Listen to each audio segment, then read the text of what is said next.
We're here on Tuesday nights as well, but this is a big one. Boy, we've been looking forward to this one for a long time. The two teams from Iowa are at the top and undefeated. Yes, I think this is going to be a real dandy meet. But before it gets started, I'd like to ask the viewers at home a trivia question. Dan Gable's won 96% of the time as a coach. What other major college coach has won more? A better record. The answer? Well, it's Jim Gibbons, of course. He's That's right. 12-0. He hasn't lost one yet in his first year.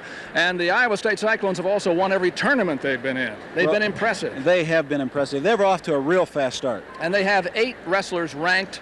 They have 2 fine young coaches. Well, Ed Bannick and Jim Gibbons have just done a great job of bringing this young squad along. And I've been very impressed with some of the action that these young guys have done. They've just gone out and won a lot of competition. But they're up against Iowa tonight. They're up against the Hawkeyes in the lair of the Hawkeyes here in Carver Hawkeye Arena. Dan Gable. Well, there's just no question about what's going on. Iowa's won 27 in a row here at Carver Hawkeye Arena, and they haven't beaten. Iowa State hasn't won against Iowa here since 1977 and haven't beat Iowa since '81. Not at all. And this, however, will be one that maybe Iowa State can sneak up on them with. And we're going to see tonight such matches. Look, where would you go to see a better match than we're going to have at 142? Well, I don't know as anybody can see a better one than this one. This is just going to be a dandy. We're looking at the number 1 and number 2 ranked wrestlers in the country. Kevin Dresser is just off to a fast start this year. Hasn't lost. He's beaten everybody easily. Just done a great job. But he's up against an old nemesis. I understand that Kevin Dresser beat Joe Gibbons in high school once, but it's been Joe the last couple of times. Well, he has beaten him fairly easily. In fact, he won twice last year. And, of course, Joe is the national champion, and he's really handling his weight very easily this year. Well, I'm going to let you pick that one.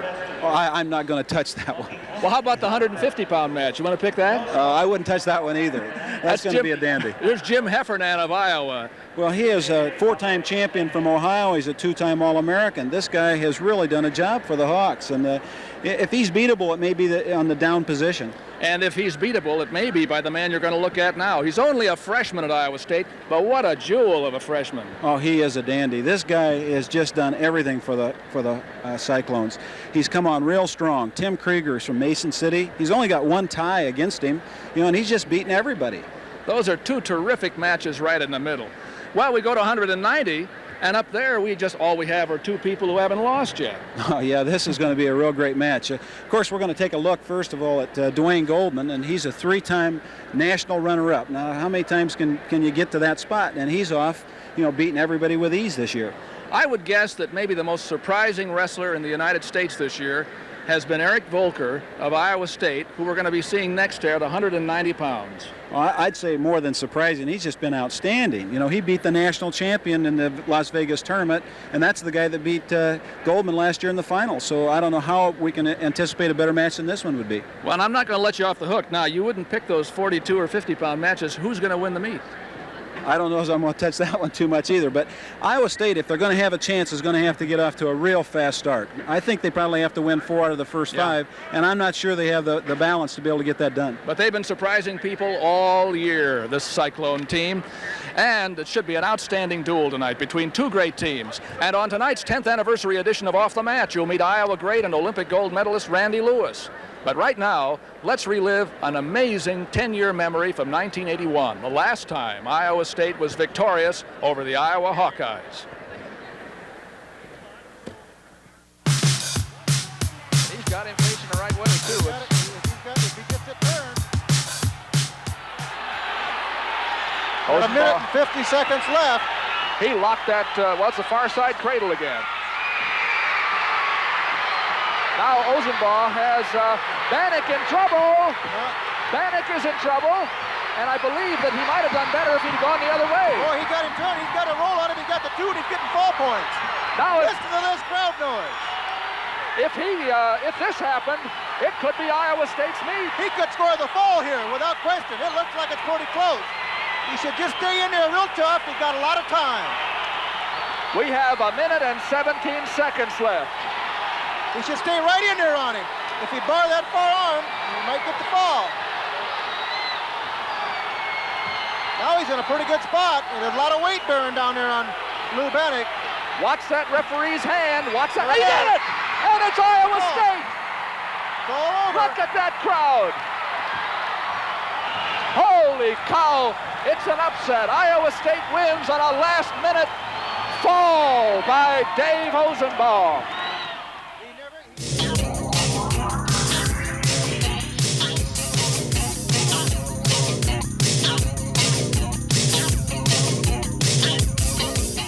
I am going to fly, Mrs. Rice. It's the only thing in this world, in this life, that I have ever really wanted to do. It's impossible. No one in the history of the world has ever been able to do it. I'm going to do it no matter what. I forbid it. American Playhouse premieres January 20th with Peter Parnell's magical play, The Rise and Rise of Daniel Rocket. Returning to Iowa Public Television Monday evening at 8. Iran. 5 years ago, it was a national nightmare. Ours is not a country that responds or ever will respond to intimidation or blackmail. For 444 days, all of America wondered what was happening behind the embassy gates. Now the hostages tell their own story. I just was resigned to die. Watch Hostage in Iran, the season premiere of Frontline. Tuesday evening at 8 o'clock following Nova.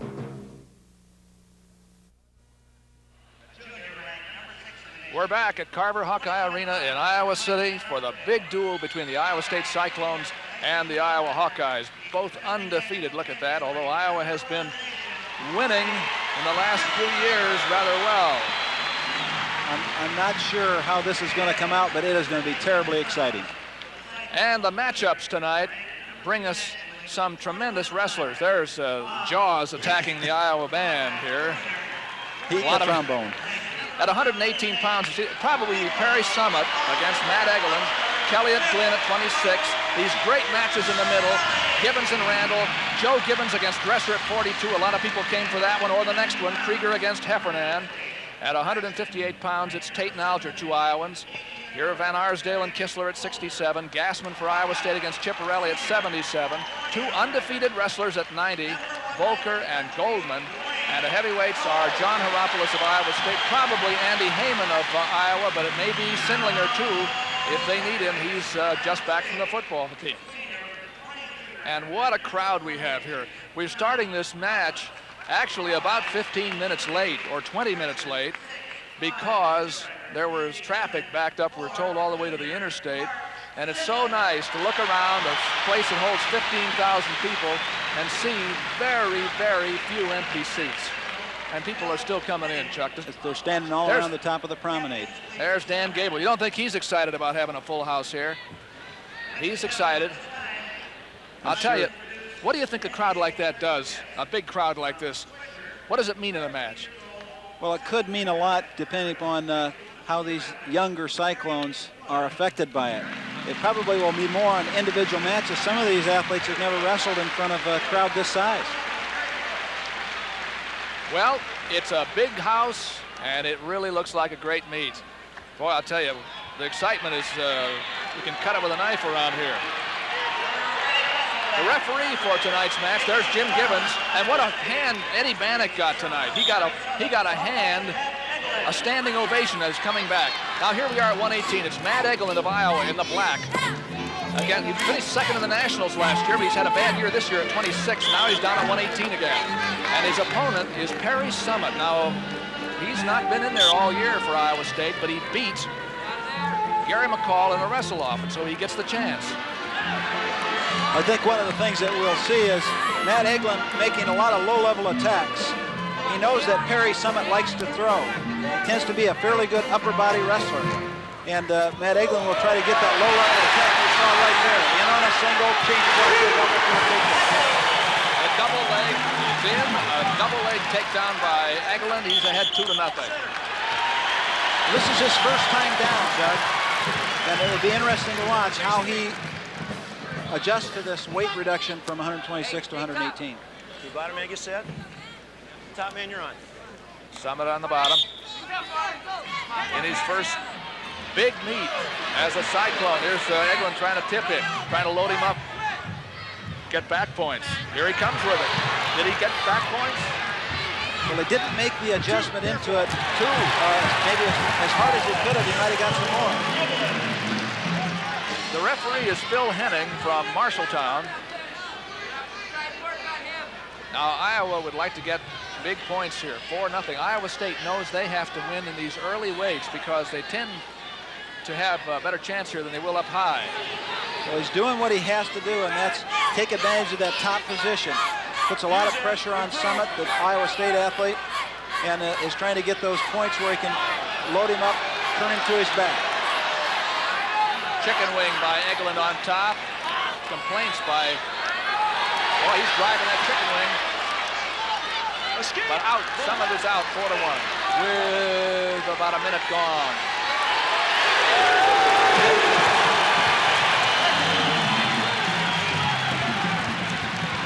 I'd say Egeland looks pretty good at 118. He's got a fast start, hasn't he? This is a weight that's probably better suited to him. Those 126-pounders are big athletes pulled all the way down. Here he's just back in, like just drives right to him. You can see his body is fully on the mat, even though the other athlete it's off is still 2. 6-1 here. Perry Summit, a sophomore from Bloomington, Indiana, gets out now, makes it 6-2. But he needs to score big points. He needs to score takedowns, near falls, not that. 8-2 now in the first period. In that instance, Summit put himself there by attempting to do that little roll where he didn't get the near fall point. 8-2 with only 50 seconds to go in the first period. Remember, there's Jim Gibbons. He doesn't want to see his man this far behind in the first period. He's trying to encourage his athlete to just get composed. You know, stay in control of this thing mentally, because you're not out of it unless you start to think you're out of it. And it's the beginning of a big meet. Egeland of Iowa, who finished, as we said, second in the NCAA last year. He's looking in NCAA form right now, isn't he, Doug? He sure is. Here we are at Carver Hawkeye Arena, the beginning of the Iowa State meet. I'm Doug Brown and Chuck Patton. And you're looking at Matt Egeland, who's cut down now to 118 pounds. Iowa hopes to have Brad Penrith at 26 when he becomes eligible next week. Now, that'll be pretty tough then, I'll tell you, from top to bottom. Yeah. One of the things that you asked me early was a crowd like this, what does it do? And I mentioned it may affect individuals in certain matches. This might be one of the instances right here, because you're watching a young man from Indiana, and he scored that point because he did break free. But you're watching a young man from Indiana who hasn't wrestled in front of a crowd this size, and it might be bothering him. Barry Davis, boy, he's excited about this meet too. We were talking to him before the match. In goes Egeland again. This time Summit manages to stop the takedown. That's the first time really he shut off Egeland's offense. Well, you saw him lock that arm in tight. When Egeland came in, he locked the arm tight. If Egeland would have continued to drive on that and slide up, that's where Summit throws. 8-3, the Iowa bench. Dan Gable happy with the way Egeland's going. And here comes Summit on a double leg. No points because the period ended before he could get him, but that should give him a little confidence. Guess he knows now that he can attack. Maybe he'll get on that some. Injury time for Egeland. He has a complaint about his thumb. Well, it does give the Iowa State coaches an opportunity to talk to Perry Summit, and they will give him advice because they can coach, because it's not their athlete that's injured. Jim Gibbons and Les Anderson are out talking to him. Perry Summit, he's a sophomore from Bloomington, Indiana. He started his career at the University of Northern Iowa. Yes, he was there for a couple of years and then transferred. And right now, I'm sure what they're trying to do to their athlete is convince him that this isn't over. That's Eddie Bannock, making his debut as a coach back before the old hometown. I told you he had a standing ovation when he was introduced at the beginning of the meet. And you heard Phil Henning telling the bench to timekeepers to notify him when there's only 1 minute left. The wrestlers get 2 minutes of time to recover from injuries, cumulative over the course of a match. And they should understand that if there's blood involved from bleeding, then you throw that 2 minutes out. So. And as we've said many times, that's because it's harder to fake blood than it is a lot of other things. That's right. This, Matt Egeland has obviously, he must have sprained his thumb. Iowa State chooses down. It was not something he's liked to have, but he's taped up pretty well now. Summit chooses down. Summit had the choice in the first period. Wants to get up and come away. Let's see what the Iowa State coaches taught him. Eglin still driving at it beautifully. They stayed after that well. Tilt. Didn't quite get it that time. This is what he's after, his arm control, so he can get those tilts. There's a nice stand-up. Good recovery time. Good recovery by Eglin to keep the position of advantage. Well, the referee started to signal one, but Eglin was back on that before he actually broke free, so he waved it off and gave no escape. A lot of riding time for Eglin, too. He has more than 2 minutes worth. And a minute advantage for one man better than the other is a point. Here comes Phil Henning over to the... Time when I did that, okay, add 2 seconds. Add 2 seconds riding time. Let's go. Okay, Phil Henning. Well, he was over talking to the bench for the time to get injury time. 2 more seconds for Eglin because he waved that off. The coaches from Iowa State were telling their athlete that he's still in this match. Now there's the tilt, but Summit comes out. Not quite there yet. 8-4. It's a 4-point lead for Eglin of Iowa, who had a terrific first period. Now we saw Eglin catch Summit a couple of times on just little quick pops. He just snapped him a little bit, got him off balance, and then he hit his attack. He needs to go back to that now and not set on this lead. Summit trying to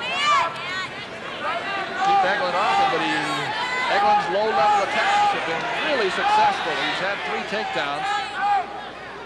Well, he's got him blocked out very well, and right now he's probably waiting for a stalemate because they can't improve. He doesn't dare come up out of it. Stalemate. Back they come. At 126 pounds next, it'll be Paul Glynn of Iowa against second-ranked Bill Kelly of Iowa State. Again, Eglin comes under.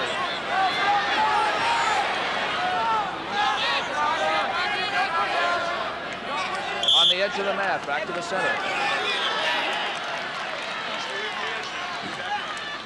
Summit is wrestling for Iowa State. He beat Gary McCall, as we said, in a wrestle-off this week. There were a couple of those. Tim Krieger solidified the 150-pound position for Iowa State. And Jeff Gibbons is wrestling because he won a wrestle-off against Gezi of the Cyclones at 134. So that's the lineup they present tonight against the Hawkeyes. Going back to the center with just a few seconds left, 18 seconds in the second period. Well, I think we showed a graphic earlier that Summit was a freshman, but I believe that he's a sophomore. Right. Eglin has been able, Summit's been able to stop Eglin's shots, but he hasn't been able to score himself. Well, they only hit that one high crotch attempt right at the end of the first period, but he hasn't made any others. He can't get through those arms and hands. They're bothering him. Dan Gable. Iowa chooses down. Coach of the century, I guess you'd say. Yes, he's just done some really outstanding things with this team and this program. Summit will start up. 1 point was scored in that period. It was Summit's escape. Well, it's an 8-4 score. Eglin also has right. Now he stopped it in there. 2 near fall points and an escape. It's now 9-6.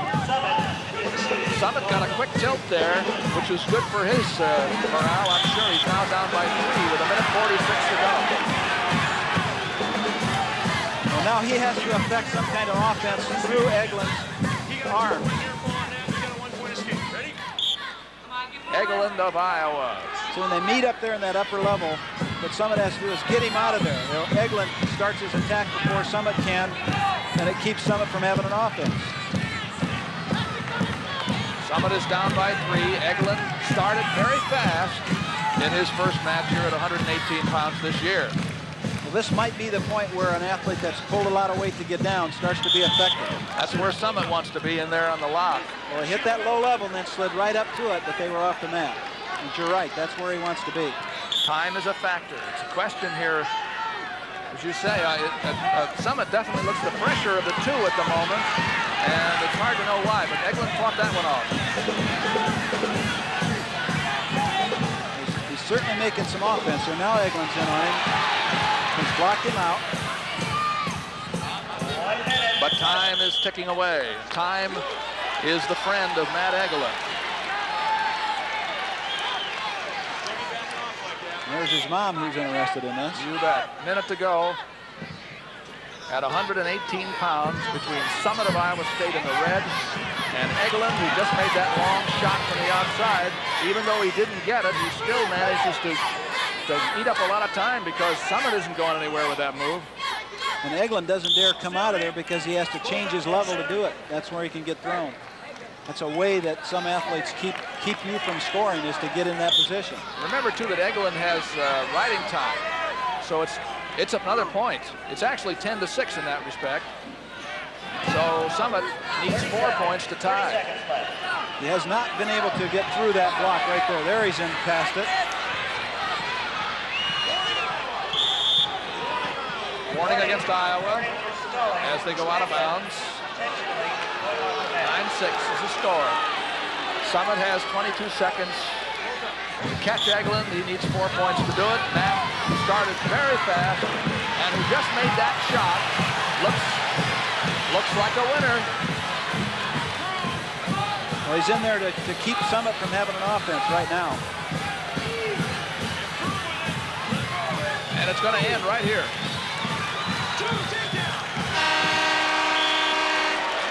Takedown goes to Summit, but it's not enough. With riding time, it's Eglin 10-8, and the Hawkeyes are off and going here in the big duel between the Cyclones and the Hawkeyes. Matt Eglin 10, Harry Summit 8, and the team score: Iowa 3, Iowa State nothing.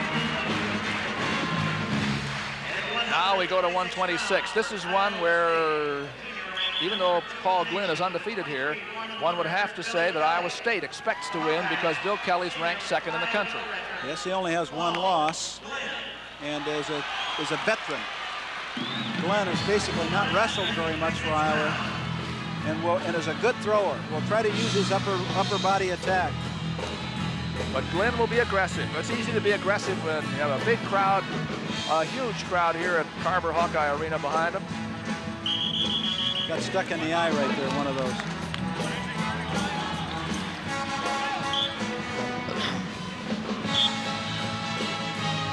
Glenn has one knee heavily taped, you can see in the white.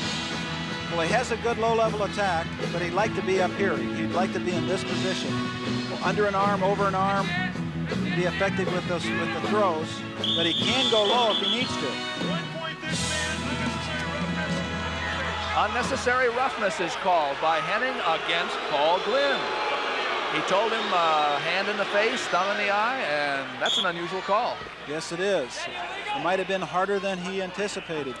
You know, sometimes when you reach your hand out there for a fake, the man is closer than you anticipate, or he might be moving in, and then you actually slap him or hit him harder than you had really expected to in the first place. That time he was penalized a point with it. So it's 1-0 Kelly. Iowa won the first match 10-8. Matt Eglin starts. Here's Glynn in on the leg. He's got it tight. Double now. He's got good height on that. He's got up off the mat. He's his strength inside. And a takedown for Glynn. Boy, I'll tell you, this is one that Iowa State knows they have to get. And the Iowa crowd and the Iowa coaching staff is up on its feet too here as Glynn goes into that crossbody ride.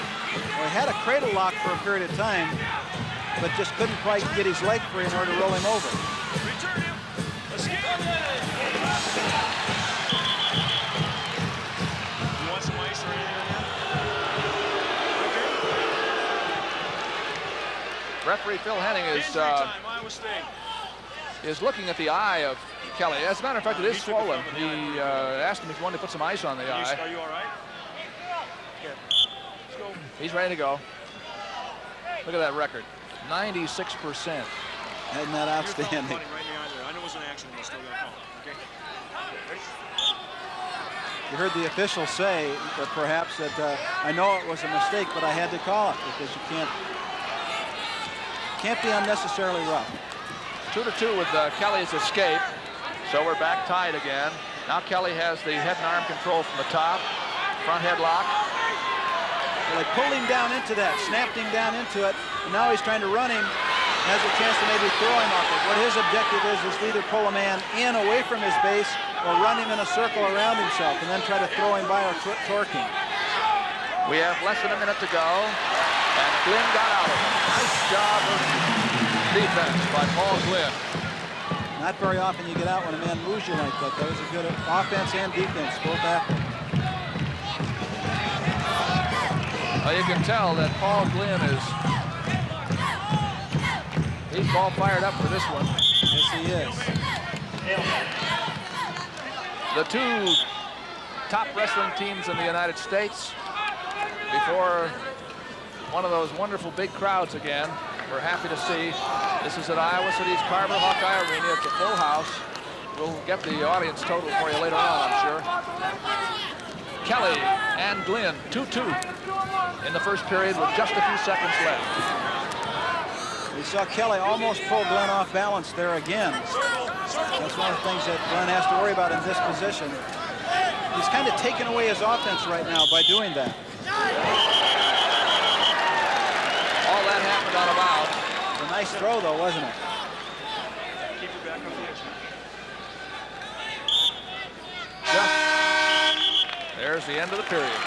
2-2. Glenn of Iowa on the left, Kelly on the right. Some of the people here in this big arena. There may be two of the only empty seats. Those are the current rankings, and Iowa has beaten Penn State and Oklahoma, and Northern Iowa, I believe. Iowa State has beaten everybody else. They wrestle, that's right. Now he's got him caught on that head and arm, or front headlock is what they call this. And what he tries to do now is either pull his man away from his base in, or tries to run him around him. And you hear the referee counting. He's saying either improve that thing or you're going to be warned for stalling with it. Stalemate sends him back to the center again with 1:35 to go in the second period. Well, he stalemated that one, but if he gets in there frequently, then he'll call that man for stalling because he's controlling it. Bill Kelly has placed twice in the Big Eight, never has won.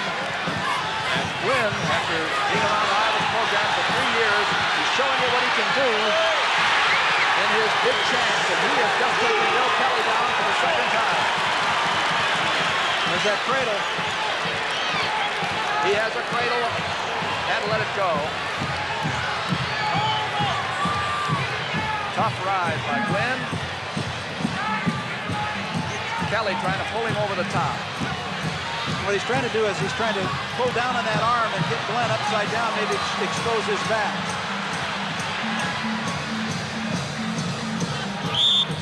Stalemate is called by Phil Henning.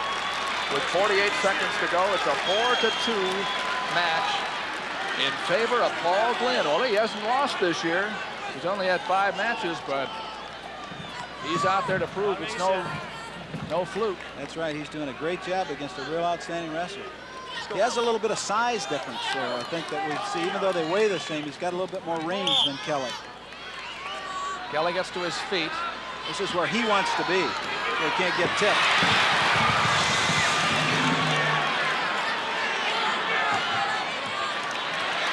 Good ride by Glynn. He's following him nicely. Kelly's tried a couple of switches, and neither one of them has been good switches. Now Glynn is in on the leg again. You see his toe blocking that other leg out. We have only 15 seconds to go. Now he does have the cradle locked again. You see his hands right through there. He has that lock, and if he can get the hips high, he can maybe take him on through in it. Now he locked the lock right there. But there's almost no time for Kelly to get the point. The period ended with Glynn on top, and he has almost 2 minutes of riding time.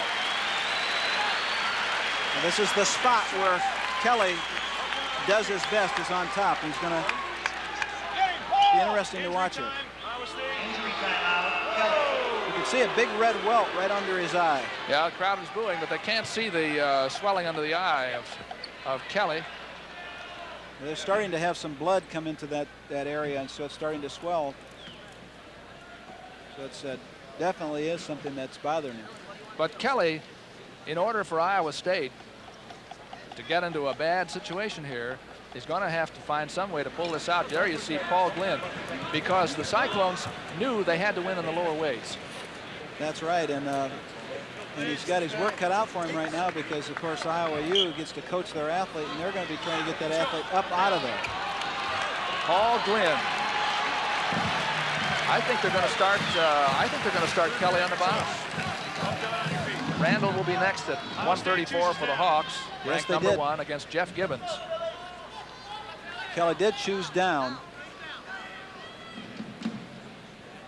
He never seemed to be terribly concerned about being in that cradle, but it certainly ate up a lot of time. Yes, he might be concerned if he gets tipped with it, though.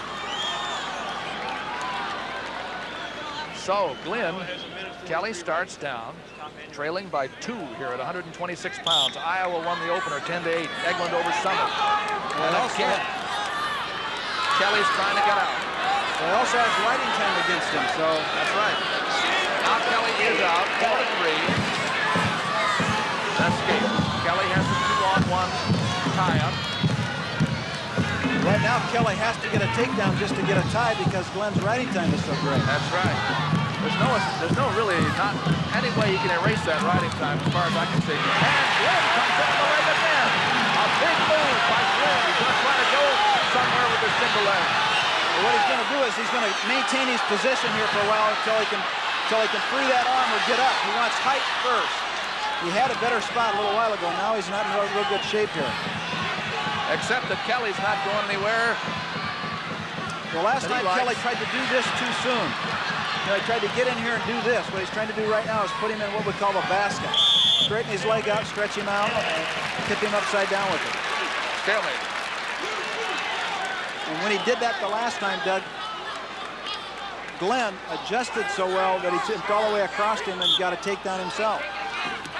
Well, Glenn has the right idea. He's doing the shooting. You can't take him down when he's taking you down. That's right. Now he's got better position. Or he gets his head up right. It's better position. You can see Kelly with the ankle pick. Now this is where Glenn would like to be. In, no ankle tied up. Again, stalemate. This could be a major upset here.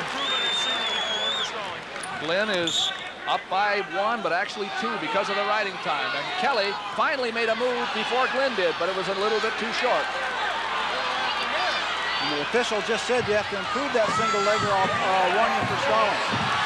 He got in on it. Again. Terrific match wrestled by Paul Glynn, and Kelly is in desperate straits here with only 20 seconds to go. He's got a leg posted out to the side so he can't tip him with that quarter Nelson. Then hop all the way across. And it's Kelly on the bottom end of a last-minute flurry by Glynn, and a big upset for the Hawks at 126 pounds.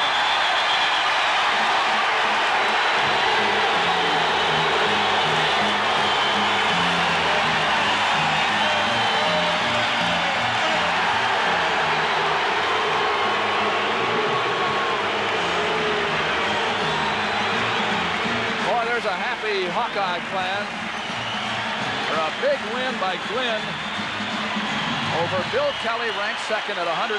And now Iowa State has got to turn something around here, or this one could get out of hand. Well, they have the crowd against them right now, and that's going to be an extremely important factor here for the Hawkeyes. The crowd's really revved up, and they got one of their better athletes. Randall against Jeff Gibbons. Number 1 ranked Greg Randall at 134 against freshman Jeff Gibbons, a redshirt freshman, the brother of the coach. In fact, we have Gibbons all the way up here for the next 2 weights. Well, I think what happened was the conduct of the athlete of Iowa State after the match was unsportsmanlike, and the official came over, deducted 1 team point from Iowa State. Well, they don't have any yet. So if they do, Kelly was called for unsportsmanlike conduct, and Jeff Gibbons has decided that he's got to start somewhere. There's Bill Kelly. Those are the kind of incidental things you don't like to see happen no matter where. And certainly it wasn't good for the Iowa State team because they need all the points they can get after an upset. That's right. Greg Randall from Mount Vernon in the black against Jeff Gibbons, freshman from Ames. Well, Randall is one of those rare four-time state champions. And he's got a couple of All-Americanships to his credit, so it'll be interesting to see if young Gibbons can stay with the pressure Randall's going to put on him. Randall was looking for a Kelly there, an outside carry. That penalty point, of course, Iowa State does not have any points yet. But let's say Jeff Gibbons upset Randall and won a 3-point team decision. Iowa State would get only 2. That's right. 1 team point deducted. Once the crowd gets into it, it's similar to all sports, whether it's basketball. Warning against Randall. Gibbons has been aggressive here.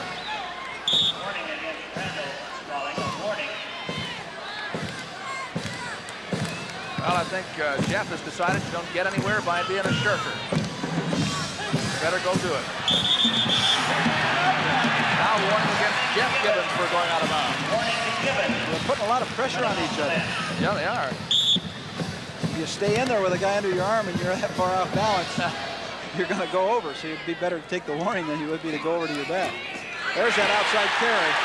And a takedown for Randall. Beautifully done. And he has the arm tied up tight, too. If he can pull him back on, it's possible that he could tip him over with this arm that's so tight against him. Well, I tell you, when the situation demands it, this Iowa team is really strong, and Gable gets them ready. Yes, they're always ready. Watch him hit the outside carry right here, just in on the leg, got the arm tight. Nice. And instead of going to his back, Gibbons wisely just made a little adjustment there and let him have the 2. 2-0 Randall. First period with about a minute and a half left. There's a great natural reaction by Randall. He felt that switch. He just went limp with his arm instead of letting him have the 2. Gibbons is out.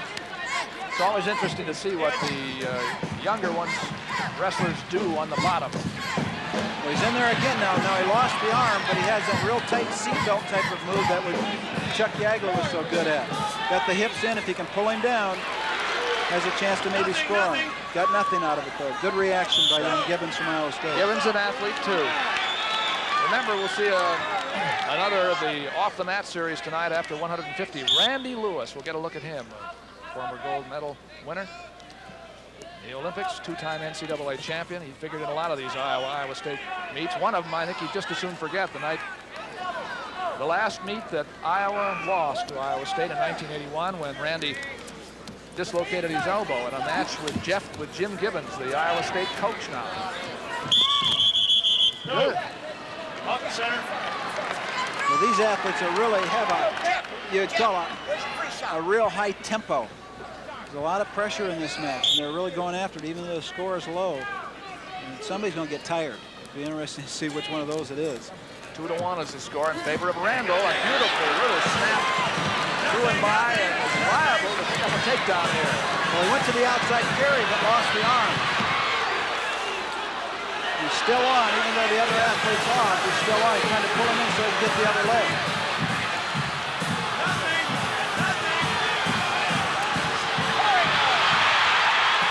Good reaction. Gibbons got away from it. Good match. And the crowd is in this one, too. Even the little ones. 2-1. Randall against Gibbons. End of the first period. Gibbons gets his choice. He defers to you. He defers. Iowa takes down. Yes, he chooses down. You're down, right? It's Iowa 6, Iowa State nothing, but Iowa State will be deducted a team point here eventually as soon as they get one, and they haven't had one yet. Eglin beats Summit 10-8 at 118 if you just joined us, and Paul Glynn upset Bill Kelly 7-3, and for conduct after the match, Kelly was called for unsportsmanlike conduct, and a team point will be deducted. Randall got out immediately and is now leading 3-1 against Jeff Gibbons. Randall has confused Gibbons with some of those shots. Here's Gibbons in a nice high crotch. Still no takedown. He still hasn't demonstrated control. And of course now they're close enough to the edge he may lose it all if he can't pull him on. See how he keeps the pressure down on his opponent's head so he can't come up on him. Just pushes the head down. That way his athlete can't come up and find him. I would think he's going to call a stalemate here pretty quick. He just did. And Randall dodged a bullet there. Enough time to try to pull him in. Up, center. Come on, Greg. Let's go. Coach encouraging his brother, doing a good job. Keep on going like that. Jeff Gibbons. What Randall has done so well in this match, I started to say, is he's done that outside carry. Or if he could tie him up with his right arm, he's done the outside carry to his left. Gibbons has taken that away from him now by being on offense on his own. 1 minute and 6 seconds to go in the second period. Randall against Gibbons. Randall also has 11 seconds of riding time. He got in on the high crotch. Dumped. Gibbons is still there, but I don't know how long it's going to be. Well, he has the foot behind him. That's right. There, he pulled it out. Now he's going to get something out of this.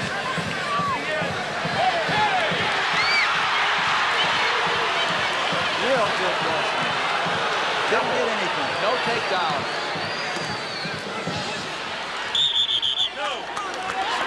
I'll tell you, you're seeing high-quality wrestling tonight. So this is not control. Lay on the mat and grab a hold of the guy and hang on, is it? And you'll continue to see high-quality wrestling from here on out. Kevin Dresser against Joe Gibbons next, and then Heffernan against Krieger. Boy, oh boy. I think a lot of us have been waiting for those. There's the same move by young Gibbons. Outside carry. The Whizzer is blocking him right now. And he needs height. Out of bounds.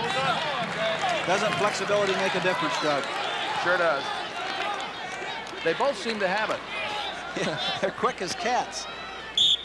Gibbons has been reaching for that low single from the outside. Tried it again. Got blocked that time. They make such quick adjustments. They're in on one thing, come right back out, hit the man with something else. And we reach the end of the second period. It's 3-1. Gibbons gets his choice. Iowa State's choice. Iowa State, your choice. Iowa State takes down. Iowa State goes down. Bottom man set, facing me. 3-1. Randall leads. There is no riding time advantage to speak of here. And here we go to that crucial last frame. Huh? It's a place where a man has a chance to score his point. He's going to try to tie up those arms, see if he can't tilt him. Nice move by Randall. Well, he has the arm tied up. Now what he's looking for is something to be able to do with the hips. So he can either set under that thing, or I was going to say pull his hips over and use him for a tilt. You'd like to tie him the arm. Gibbons rolled and is out. Nice little Granby out of there. That's one of the best Granby actions you can see. He's trying to go one way and Gibbons just tipped his head and drove his hips over top. 3-2. That's the Iowa State coaching staff. Randall leads by 1. Riding time is not effective. Randall had a takedown on a carry in the first period. That's the only takedown, but neither of these guys have been sitting around. And now Gibbons has a leg. But Randall goes to the end line, and they're up on their feet again. 3-2. Randall. Gibbons and Krieger are warming up over here on the sidelines. But this match is a dandy between Jeff Gibbons and Greg Randall. I'm sure this is a lot closer than people expected it to be. Now he has the arm. And after all that, Randall made it look easy. That's that same little move where he has the arm tight and just pulls him one way, outside's the other way. It's 5-2, Randall over Gibbons. The Hawks have gotten off to a big start. 3-0 in the first match, 6-0, and then there is a point yet to be deducted for Iowa State. So he just pops that head. Now he has to give up the takedown or he'd go to his back. I would think this would be an educational match in that respect for Gibbons. Well, I'm sure that he will not let Randall put his arm inside on that left side again, ever. Nice series of moves there, both athletes. Gibbons making offense and Randall countering him out. Good job of changing angles and changing elevation. Caught the ankle just before he could sit through there. Only 30 seconds to go. And a 3-point lead for Randall. He may have riding time now. He does. So it's really 6-2. You get an idea why Iowa is ranked #1 year in and year out. That's right, and the coach just went out and said, try to turn him, don't try to hang on to it. That's what Gable, you saw him go out there, and that's what he was telling his athletes. Try to turn him, don't try to hang on to him. But instead, he lets him go. 5-3 after that escape. You see that bandaged hand come in over top of the tricep. That's where Gibbons doesn't want to let Randall get there. He's back in on that leg again now.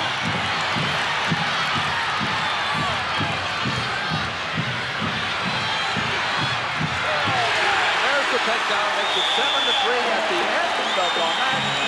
Riding time makes it 8-3. And another big win for the Hawkeyes. 3 in a row.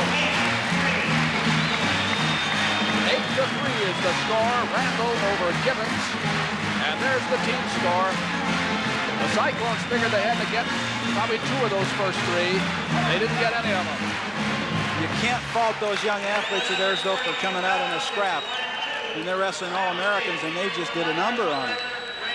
Now, here we have 2 All-Americans.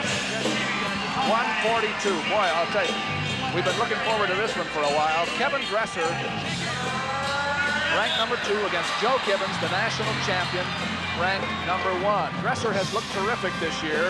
Gibbons has too. Gibbons is very solid. He gets a lead on an athlete. It's very difficult to come back. And I would think that in order to be effective here, Dresser might try to do a couple of things different than he normally has in the past in all the matches they've wrestled in against each other. Gibbons has the head and arm control, goes to the single leg.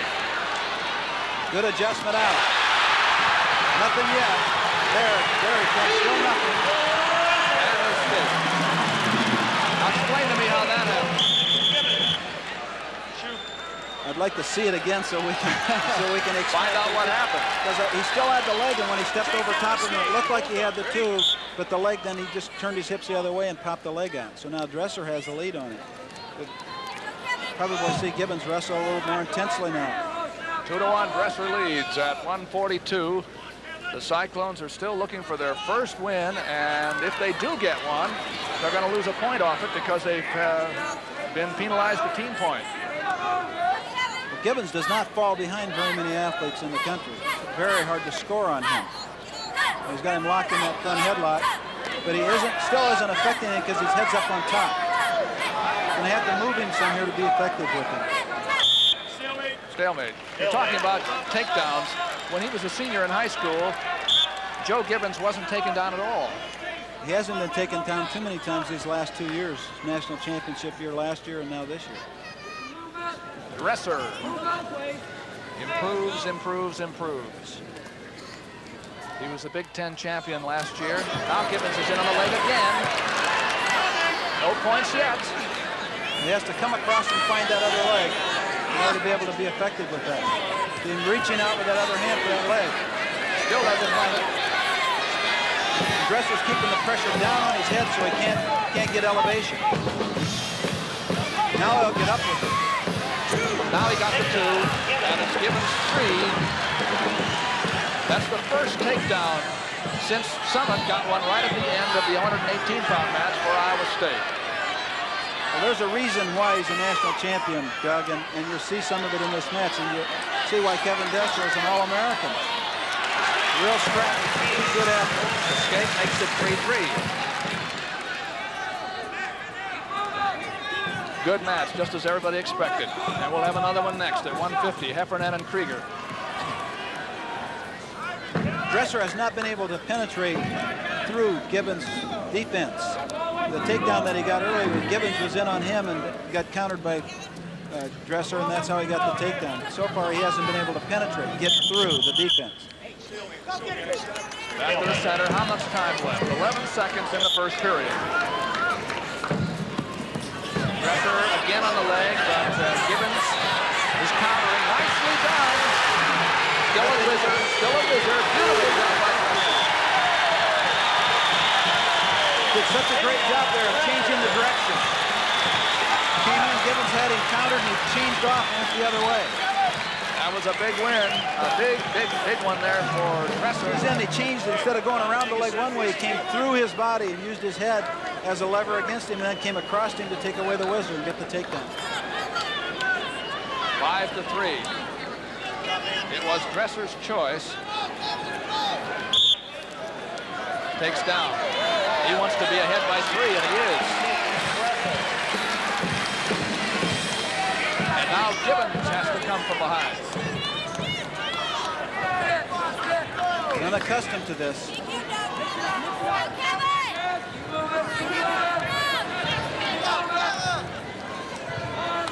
Dresser in black. The Iowa Hawkeye black.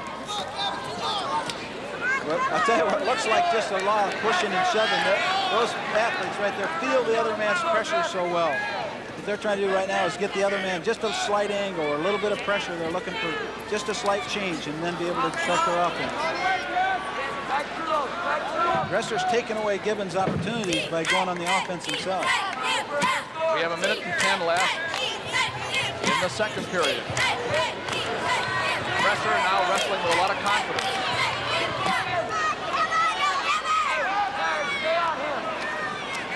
Before a big crowd at Carver Hawkeye Arena, and the Hawkeyes, both men are called for stalling. And the Hawkeyes got off to a big start in this anticipated match, this long anticipated meet. Nice little move right there. Dresser made it almost a quarter shot single one side, came right back and switched off. Again, nice counter by Dresser. Took that away from him nicely. He's countered that with a whizzer and pressure each time, and done beautifully. 22 seconds to go in the second period. Got such flexibility, Doug. Just drop his hip and let the body rotate.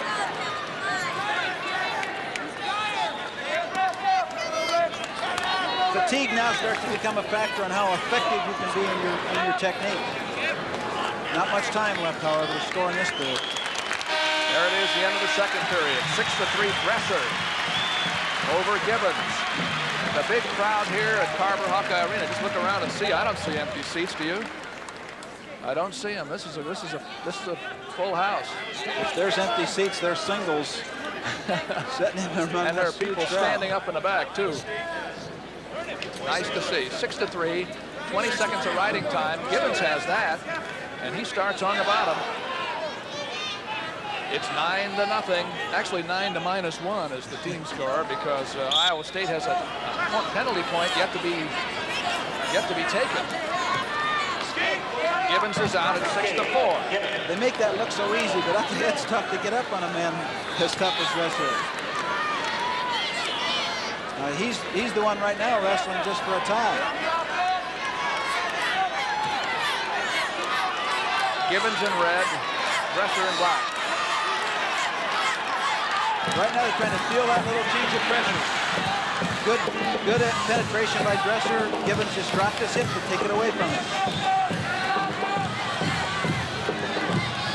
Gibbons likes to wrestle from a little bit more in the open. You see him trying to push him off. Again, Gibbons fought off a Dresser shot, but he needs to be making it himself if he's going to pull this out. It's 6-4 Dresser, Lyle, at 142 pounds. Well, he does a better job when he's not so tight, when he's free from his opponent. Right in here, this is where Gibbons is good. Just touches and goes. We have less than a minute to go.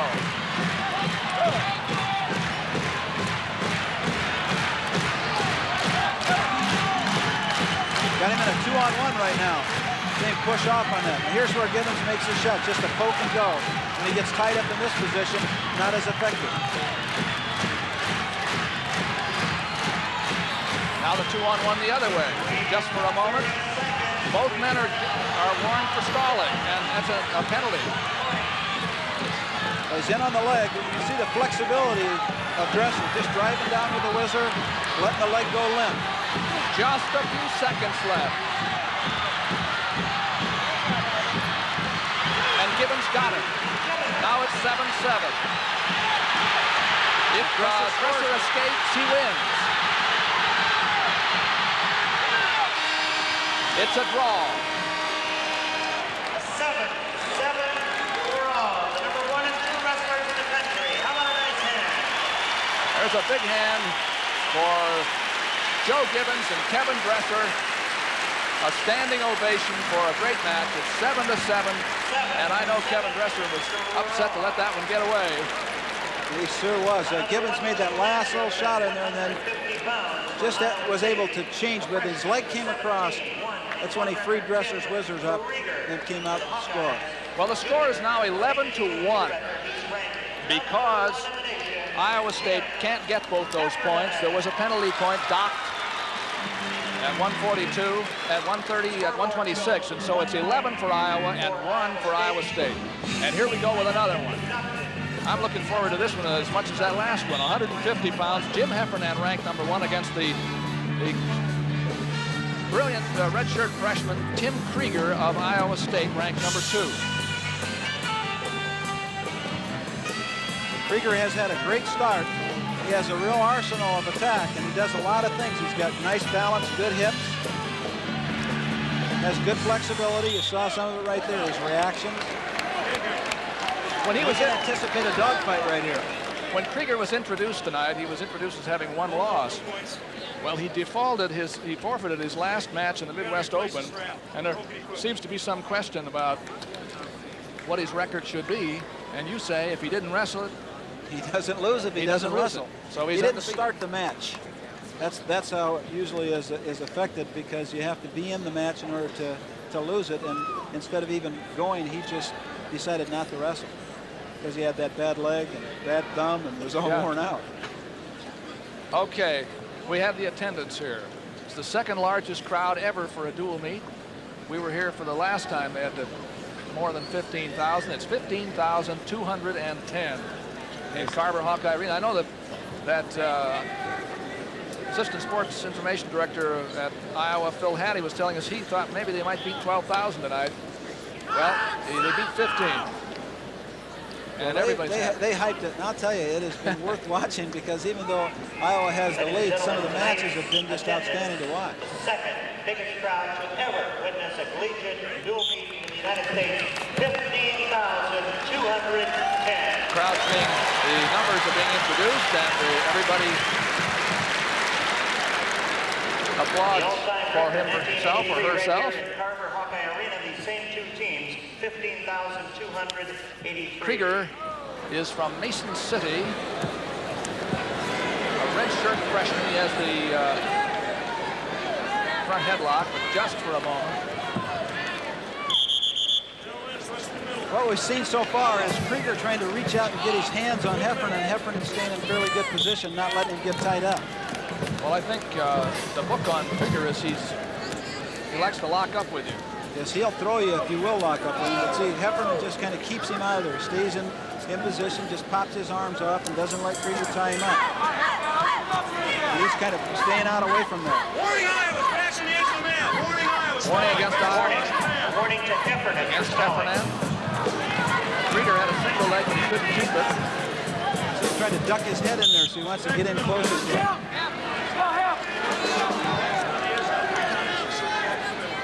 Jim Heffernan, a junior from Ohio, North Olmsted, Ohio. See a lot of cupping down on the head.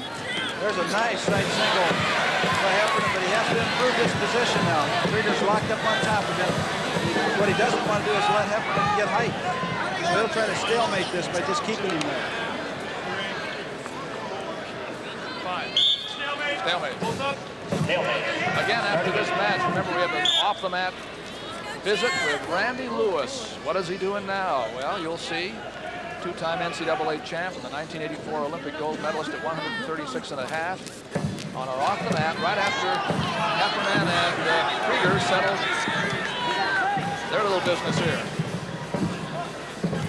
It's been more cautious than I anticipated that it would be. And I thought they might get in and lock horns, but so far Heffernan is trying to stay out of that position. See Krieger come in close and try to get into him. He wants to get his hands on him. And Heffernan's kind of stayed out of it. Now he's back down next to him. He's been there a couple of times. You see, the hips of the Iowa State athlete right now are preventing him from lifting. So he's just got one hip dropped down, the other hip is ready to roll right on top of the head. Stalemate. Jim Gibbons, he's looking for the first win in the match here because the draw his brother Joe got at 142 was the best the Cyclones have been able to muster so far. It's 11-1. He subtracted a team point from the Iowa State score. It's a little far out. Didn't quite have him set up for it. He's caught in a front headlock right now. We're in the first period and it's just about over. It is over, no score. How about that? Eddie Bannock and Joe Gibbons, and who'd have figured that last year at this time, huh? No, that's right, but I'm sure he's giving him some good advice on things that went on. And it's a good athlete that can come right off of there, something that he didn't feel would happen, and still take the advice, ask for it. All right, Krieger had his choice, and we end up on our feet here. It kind of surprises me. He's a real tough top man. And knows from one of his teammates, Jackson, who beat Heffernan twice last year, that Heffernan has a little bit of trouble on the bottom. So he chose to go on his feet. Now, he wants to be in with his arm around the waist like that, but he can't get through Heffernan's head, so it isn't effective. There he's back in on it. Out of bounds. That would have been an interesting little scramble right there. Heffernan's let Krieger have the offense so far.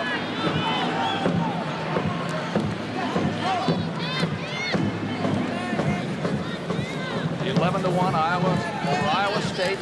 There's a little single-leg shot. Couldn't do it. They beat both of them. They got back again. I have a suspicion this isn't going anywhere. So he can keep pressure down. The man has to be able to gain elevation in order to be effective right here. Somebody over at the Iowa State bench, I think, said to Krieger, try to pitch him from there. And you saw, perhaps, the Iowa State lad say, I can't. Yes, the man kept his hips too low. As long as he stayed down low, Krieger couldn't lift him up. He didn't try. Heffernan against Krieger at 150. Heffernan's offense so far has just been to his opponent. You know, he hasn't been able to finish him, and he hasn't really tried to finish him. That's causing him the trouble. He's getting there, but he isn't finishing. 1 point goes to Krieger. 1 point goes to Krieger, and that's the first point of the match. People don't like it, but it's the problem that we can see from the outside trying to remain neutral where we are. Is his shots have been to score, whereas Heffernan's shots have been to secure something and not finish it. We have just a few seconds left in the second period. At 150, 1-0 Krieger in the red of Iowa State. There's the end of the period. Heffernan was the man who decided to stay up. Krieger wants to take down. Krieger, having deferred to Heffernan, now look at that record, 19-0. He had a tie with an All-American from North Carolina State. Score is 1-0 Krieger. Well, he's right. They call this a spiral ride. You can see the arm down inside of the thigh by Heffernan from Iowa, and then he's right high up underneath the other arm on the inside. And then he just kind of turns his man around the outside knee. There's a switch to get out by Krieger. And that makes it 2-0. The crowd will start to get in this pretty quick because their man, the Hawkeye, Jim Heffernan, is down by 2. Made some good offensive shots, just hasn't finished them. He's going to have to go to one now because he's going to lose this match if he doesn't. Now the head and arm control just for a moment by Krieger because Heffernan's shot was too far out. They both recover. They've both been able to recover after getting out of position a little bit on either offensive or defensive moves. They block the other man out well. That's one of the reasons why it doesn't look like they're doing much. When they get there, the other man has such good reaction. got headlocked by Heffernan. This is called off. 53 seconds to go. Dan Gable would like to see a little more fire out of Heffernan right at the end of this match. He's showing a little fatigue. There's a good defense. Got in on it. And it's hit him reaching. And Heffernan has the leg in. He'd like to get a tilt if he could. Well, he caught Krieger reaching both arms out at the same time. Just hit a little double right underneath that. Score that. A penalty point Krieger had, an escape, and Heffernan evens it up with a double leg takedown. Right in time. Well, he has enough time to score another point on right. Yes, he does. If he rides Krieger out, he wins. He has to ride him out. This is usually something that's fairly effective against the freshmen. They don't work well against the legs. They don't know exactly what to do. They're locked up in here. Now, if Krieger gets out, he wins. If Heffernan holds him, he wins. So that's the way it ought to be between number 1 and number 2. You bet. Heffernan on top. Krieger on the bottom. It's 2-2. Krieger is trying to come up. Couldn't quite do it.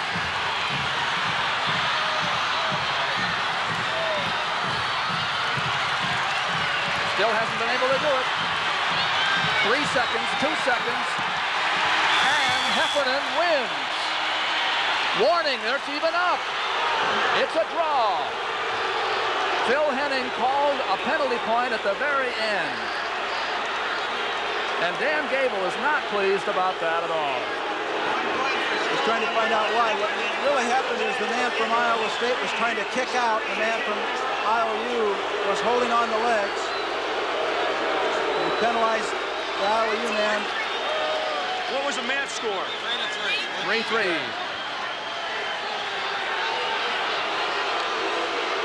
Shake hands, man. And so it's 3-3.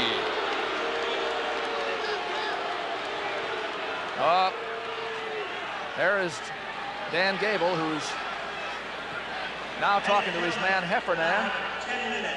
And they didn't settle anything, so we had 2 draws. No wonder you wouldn't try to call those matches, Chuck. You knew something about it, huh? Yeah, that was told ahead of time. Well, we've come to the halfway point here. That's the end of the 150-pound match. It's 13-3, Iowa over Iowa State. Here we go again with Iowa State and Iowa before the second largest dual meet crowd in the history of collegiate wrestling. And I'm Doug Brown, Chuck Patton. Chuck, I'll tell you, this Iowa group really got out fast tonight, and they have managed to put themselves in an excellent position before they got to the heavyweights where they expect to win some. Now there you see what we have ahead on Tuesdays at 9 o'clock. By the way, that first one, UNI and Morgan State, you see that 9 o'clock time? It's 9:30 this week, just this week, January 21st, UNI and Morgan State at 9:30 for college wrestling. Iowa State, Oklahoma State, then Wisconsin and Lehigh, and Iowa State against UNI. We'll have Iowa and Oklahoma State on a Saturday night, UNI Drake, and then the rematch over in Ames between the Cyclones and the Hawkeyes. College wrestling, 10th anniversary season. There it is, hug a wrestler. All wrestlers like that idea. Coaches like it too. You bet. Here at the arena, it started out this way. Matt Egelin went down to 118 for the first time this year and beat Perry Summit. Pretty good match, actually, 10-8, but Egelin's ahead all the way. And Glenn upset Kelly, and Iowa was on its way. We're going to show you how these Iowa State matches have gone in the last 5 years. They've gone Iowa's way. There's no doubt about it. You see Barry Davis there signing autographs. He was on some of those teams that made this meet a big winning meet every year since 1981, the second time around for the Hawks. Iowa's won 9 in a row, and as a matter of fact, it's been since 1977 that Iowa State has won here in Iowa City. Iowa's had a stranglehold on this thing, and they have really done a great job, and they're on their way tonight. 13-3. Actually, there is a score. 1 point was taken away from the Iowa State team total because of unsportsmanlike conduct at 126 with Kelly. And Phil Henning is getting the boys started at 158 pounds. This is Bill Tate of Iowa State, who just made a shot at a takedown of Royce Alger and got it. Nice start for Tate. Here's one of the athletes on Iowa State's team that they feel is the most improved attitude from last year, and he's shown it.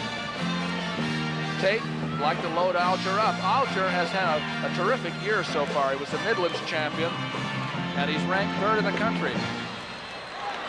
But Tate taking it to him right here in the first few seconds. He's putting a lot of pressure on him, and Alger's doing a good job just to get to his hit. And here's that tilt.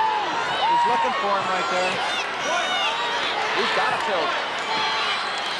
Oh, he's up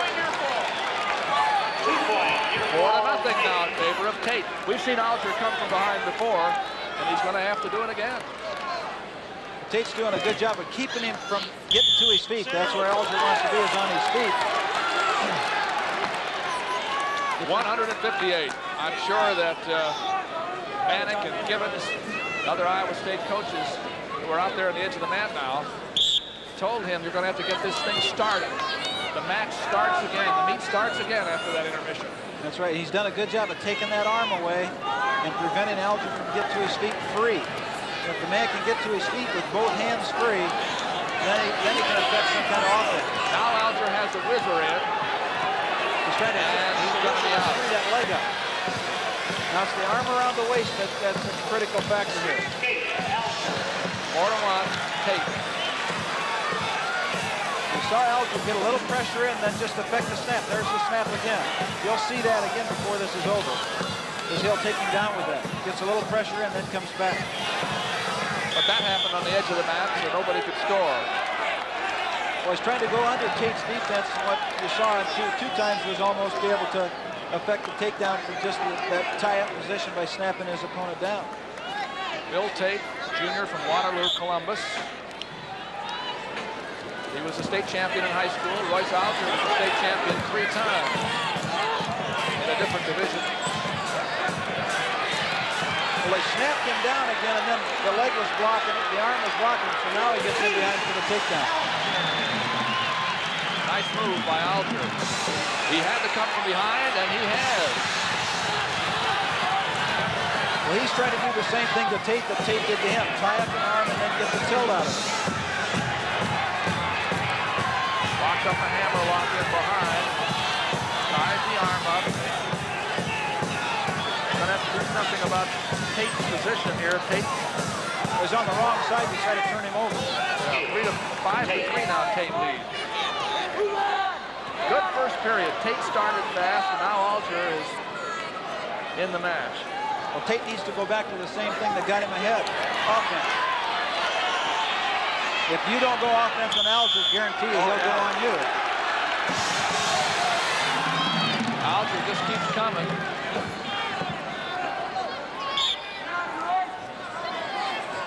Here's that position right there where he gets in, kind of leans on his opponent, and then snaps, pops him down off of it. And again, Alger got in his position to spin around behind. And it's a tie. 5-5. Tied up in there, so he could use that arm against his opponent right here. End of the first period. Tate went ahead 4-0. Alger comes back and ties it 5-5 into the first period. Alger just pops him down. Now that arm's in there, and he has to clear that arm to get past him. He just does a little high leg. Drops one hip, pops the other leg past him. A lot of pressure into his opponent right here. Good hips. Doesn't raise himself up. That's what makes that takedown successful. 5-5. It was actually Alger's choice. He deferred. He let Tate take his choice in the second period, and Tate went down. Alger has 2 takedowns. Tate had a takedown, the first one, and a tilt. He had a near fall. We don't see a lot of mat wrestling right now, and Alger's being fairly careful about putting pressure on Tate until he can tie up an arm. He's kind of staying in behind him. Tate isn't making that quick elevation. There's a little short sit.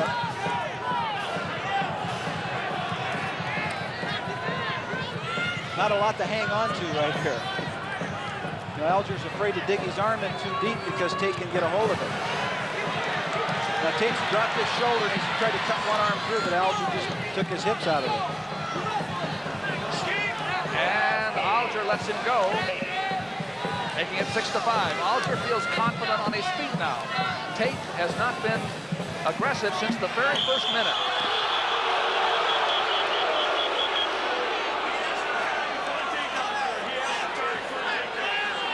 I don't know what's going to happen. No points. And injury timeout. Charged against Tate.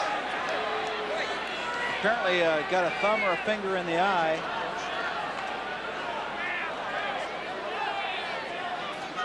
But this is more or less to Alger's advantage, because Alger, if anything, probably tends to burn himself out a little bit by using energy before a match starts. It gives him a little break in there.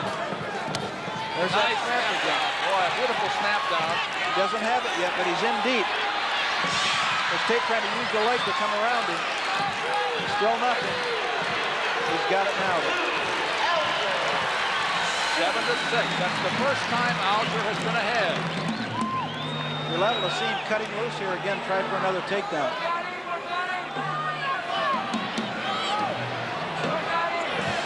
30 seconds to go in the second period. Big crowd, including Barry Davis there in the center, talking it up when the Iowa State wrestler ends up out of bounds. This is the heart of Iowa's lineup. They're going to have 3 #1 ranked wrestlers in a row coming up after Alger: Kistler, Chiparelli, and Goldman. You see, right now, without the time, he doesn't want to release him because he doesn't want to let him have that point when he can't score back on him.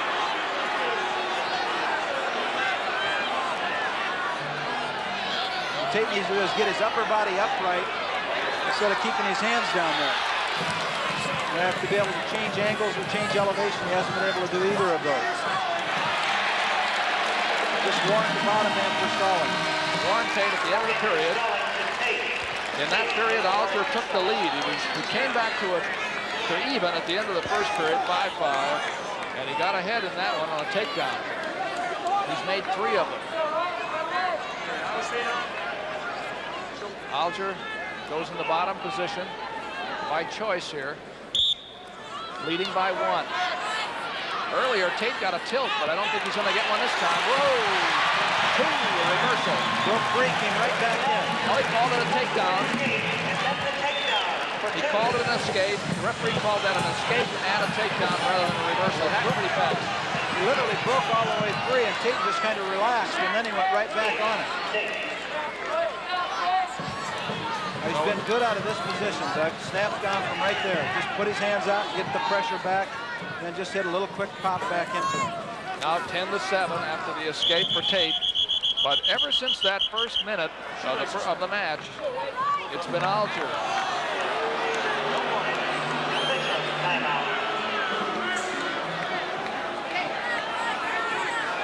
Those Hawkeyes just keep coming at you.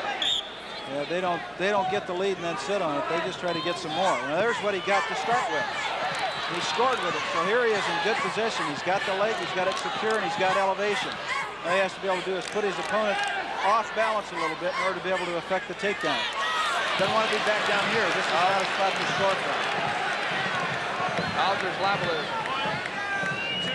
make something out of this. He's trying to stalemate it.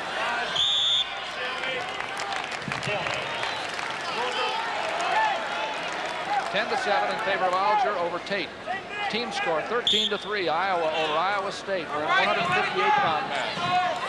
Long shot by Alger is short. They want him to they want Alger in Iowa to try to stay on Tate, keep the pressure on him, not let him get started in that low-level attack. He's been good at this action, the snap-down action. Gets Tate leaning at him, then pops him down. Alger ranked number 3 in the country. Was favored here. He leads by 3. He has a little ride time, too. A minute 11, so that would be a point. But Tate definitely has to get an offense started, not just the leaning, not the sparring. He's got to get an offense going. Time's running out on him.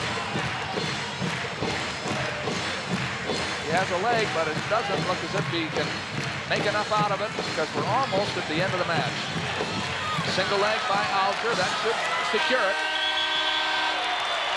No takedown, 10-7. Right in time makes it 11. And the Hawkeyes win another one. 158 pounds.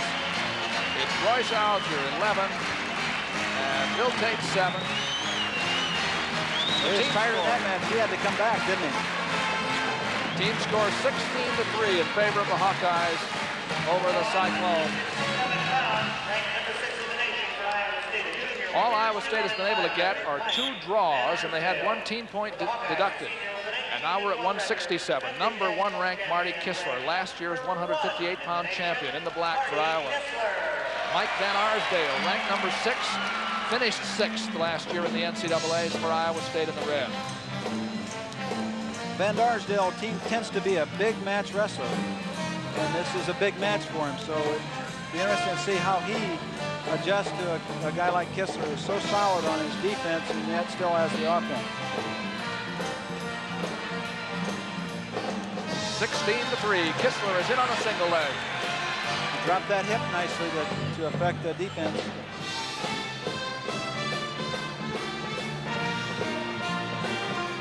It's right when he breaks his left arm free, that's when he makes his offense. Kistler tends not to shoot from too far away. He'd rather get his hands on his opponent and come from in here. Get in close. And of course, Van Arsdale has some freestyle experience, so with the range and height that he's got, he'd like to be in here real close.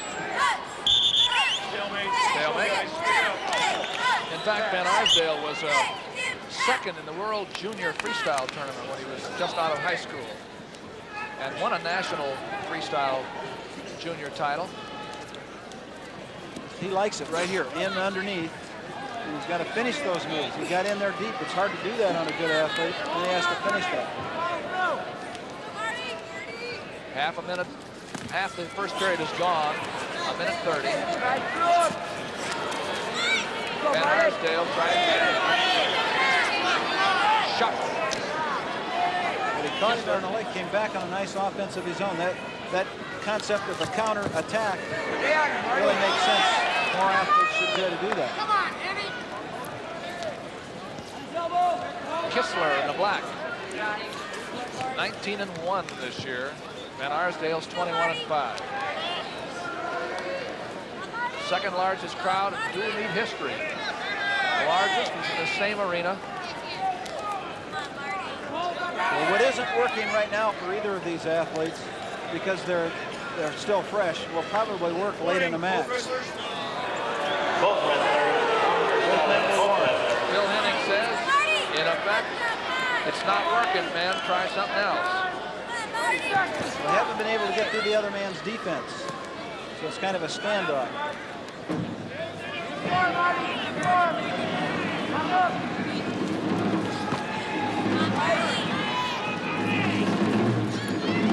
We told you this is the second largest crowd. The largest one was in 1983, and it was only about 75 more people. Not much to choose between them, but officially this is the second largest, and it was also, of course, Iowa State and Iowa. Van Arsdale had a single leg at the end of the period, but it doesn't go anywhere. And Van Arsdale will get his choice. There's the 2 assistants from Iowa, Keith Morlam and Mr. Johnson, watching intently. Van Arsdale takes down, gets the choice. He's very effective down. He does a lot of turning action. You might call it switch or hip heisting, but he'll try to come up and then start to use that switch action.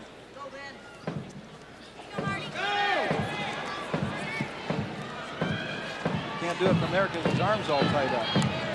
There's the switch right there. And he's out. Van Arsdale ahead, 1-0. He drives those hips around so fast, it's hard for anybody to hold Van Arsdale when he gets to his feet. He just does such a good job of turning the hips. There's a nice snap action. Kistler's got him going now. Finally, Kistler caught up with him. That was a great flurry. Both athletes doing a nice job. Notice how Kistler, once he got him started, he didn't let Van Arsdale off. He came right back. Oh, Van Arsdale almost put himself on his back. He's trying to step behind Kistler's leg and rolling right there, but now he's got an arm taken away and he's in a tough spot.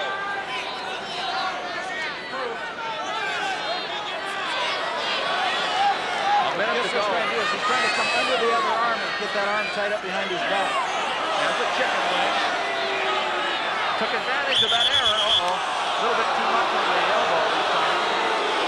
Just potentially dangerous. And I think Van Arsdale is taking a little time on that shoulder.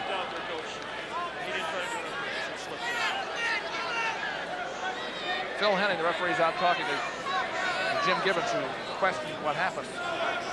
Well, he said he didn't try to do it intentionally. It just slipped out. Kistler's intensity is so great. It's one of the reasons why he's so successful. He doesn't lose his concentration. He leads 2-1. And the calmness of the coaching staff there on the bench would indicate that they have a lot of confidence in their man's ability to remain cool. Ed Bannock told Van Arsdale to stand up third, and it's a terrible reversal for Van Arsdale. Good with that switch. Here he's a legger on top. He can put a lot of pressure on an opponent. He's got good length and good balance. Well, he tried to tilt Kistler, but couldn't get him, and it's 3-3 after the escape. Kistler will not let up on this. It's one thing Van Arsdale will have to make the adjustment to is he's in a match for the full 7 minutes. Kistler will stay right after him. And we're only in the second period here. First period was scoreless. This one is 3-3.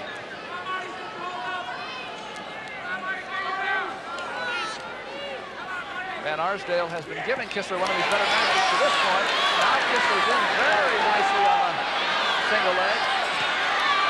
Keeps the wrist nicely and avoids the takedown. So Van Arsdale dodges a bullet, and it's 3-3. Kistler gets his choice in the third period, and he wants to go down. This might be where Van Arsdale wants him, because he tends to be pretty good on the top. 16-3, it's Iowa over Iowa State. Cyclones have only 2 draws and had a team point taken away for a little unsportsmanlike conduct at 126 pounds. And so it's now, rather than 16-4, 16-3. They tried to throw the leg too soon, but Kistler just caught it and threw it over his head. And so it's 4-3 after the escape. Kistler leads. Wouldn't surprise me to see Kistler take Van Arsdale down a couple of times here. Van Arsdale's tired. He won't be nearly as effective in this last period. Just trying to ward him off now.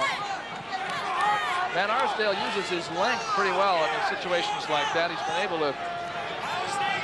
There's a penalty point. 1 point Kistler stalling Van Arsdale. 5-3. And a take all the way on. Nice bars guard.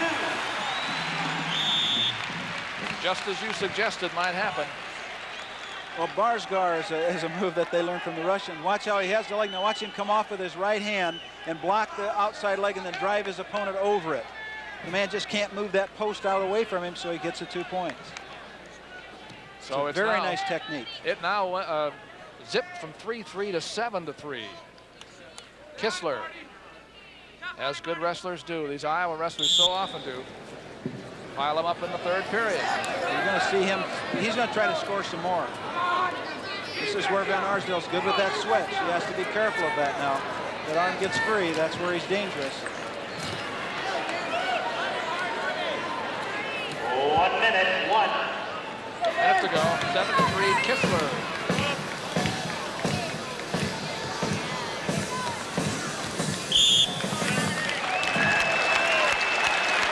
Kistler was the national champion last year at 158 pounds, and the year before he finished second. He's been the Big Ten champion twice. That's Jim Gibbons. He's learning something about what it's going to take to catch this Iowa team this year, because so far it's been a disappointing meet for Iowa State. They have fought well and bravely, I might add. I mean, they've been in some of these matches, and they're, I think, getting the feel right now for what they have to do. 7-4 after the escape. The last time that Iowa State beat Iowa, Jim Gibbons won a national championship that year. Now the coach. Front headlock. Just for a second by Kistler. Kistler is dominating the match in the third period.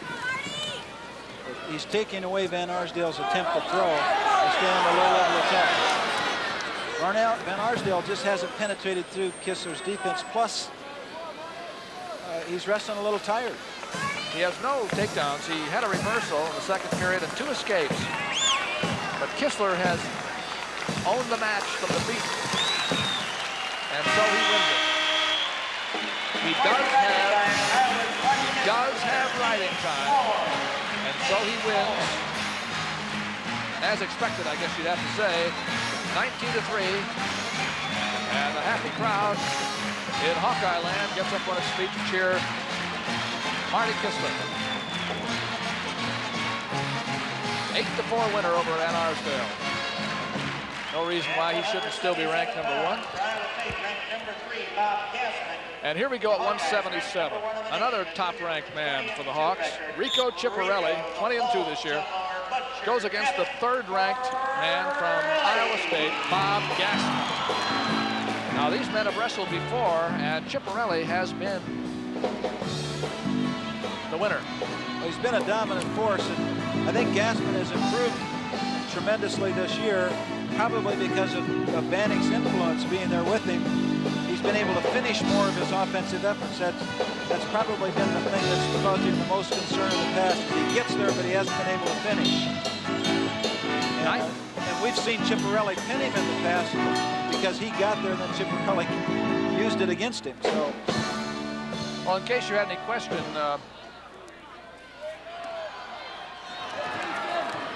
Iowa has almost clinched this one. They have a 16-point lead. And all Iowa State could get would be 18.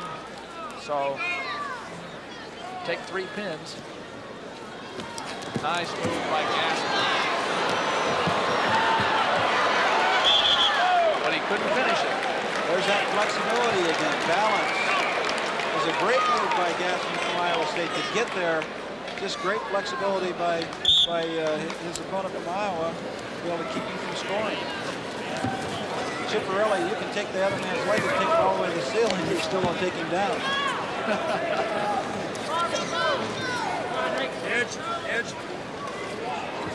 Yeah, and that gets a little frustrating, you know, when you try it 6 or 8 times and come up with somebody's shoe. You know, on a good man, you don't get there very often. That's why coaches emphasize finish. That's what's critical. If you can get there, you have to be able to finish it. Well, Ciparelli has developed a much more offensive-minded wrestling style this year. In the past, he's given things to his opponent and then taken them away from him and scored points on it beside. This year, he's generating more offense on his own. That's a little different for him. Ciparelli placed in the Nationals last year, and he was the Big Ten champion. He's shown improvement every year. He's always been a pinner, unbelievably, in high school. He won 118 matches, 119 matches, and 84 of them by fall. I can see he's got a lot of length in the first. This year he's working much more on strength. Nice move for a takedown. Nice move by Rico. Puts him out in front. He just did a nice little dip. He just dropped his head under one and then drove his body right on through his opponent. So he's got his head under there. Now look at the pressure. Driving right on through it. Started clear out in the middle, goes all the way to the edge. Most people will not penetrate like that, and that's why they don't score against good athletes. Gassman of Iowa State has the bottom position. 47 seconds are left in the first period. Nice move by Gassman. Real good counteraction by Ciparelli.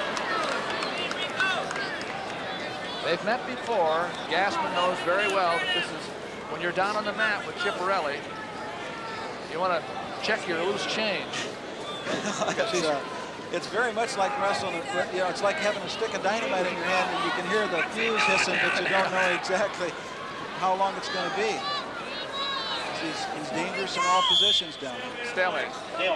2-0 Ciparelli. We have 15 seconds to go in the first period. Iowa leads in the team 19-3 after 167 pounds. Iowa State's only scores have come at 142 and 150 with draws. Dresser and Gibbons. Gibbons got a takedown at the very end to stay undefeated. And Jim Heffernan and Tim Krieger threw 3-3 at 150. There's a nice series of moves right there. Good athletic talent, both men. Once Gassman got to his feet, he just didn't change the angle enough, and they let Chipperelli slide on down and get more secure control of it. 54 seconds, and now Chipperelli had the choice. He let Gassman pick, and so he could have the choice in the third period. Gassman decides to go down. Good year last year for Rico, but fifth, you know, on a Dan Gable team isn't good enough. Oh, it's not good enough for him, and it's not good enough for the athletes. They want more than that. Not many men would be brave enough to take down against Chipperelli. He's awful dangerous on top. So this is an improvement in just how Gassman feels he can do. Coaches have changed his attitude of what he thinks. And that was an earned escape, not one that Chipperelli gave him. 2-1 is the score. Chipperelli got a takedown in the first period. Gassman has escaped here for his only point with a minute and a half to go in the second period. Gassman does not like to be tied up this tight. He doesn't want to be in here where he's this close to his opponent. He'd rather do it for just a reach and touch.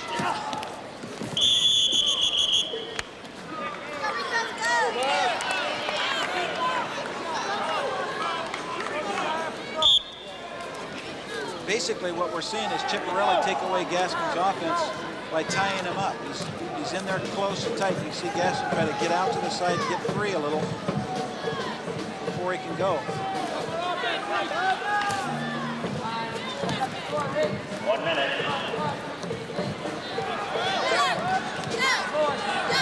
We're under a minute in the second period.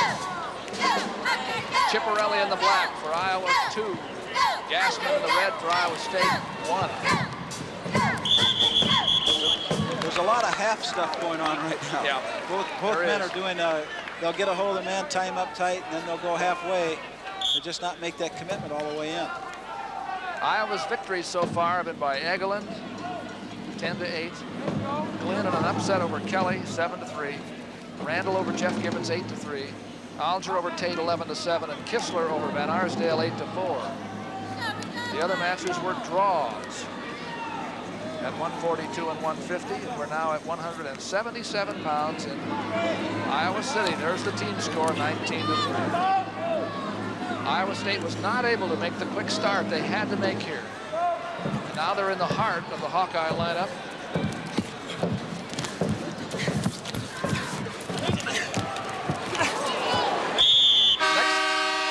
There's the end of the second period with Chipperelli ahead 2-1. Our next meet is going to come up on Tuesday night. It'll be the University of Northern Iowa against Morgan State.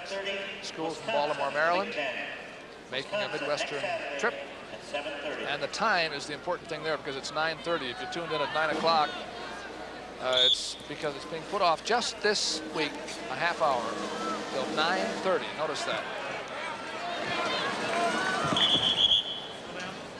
Chipperelli got to his feet very quickly there.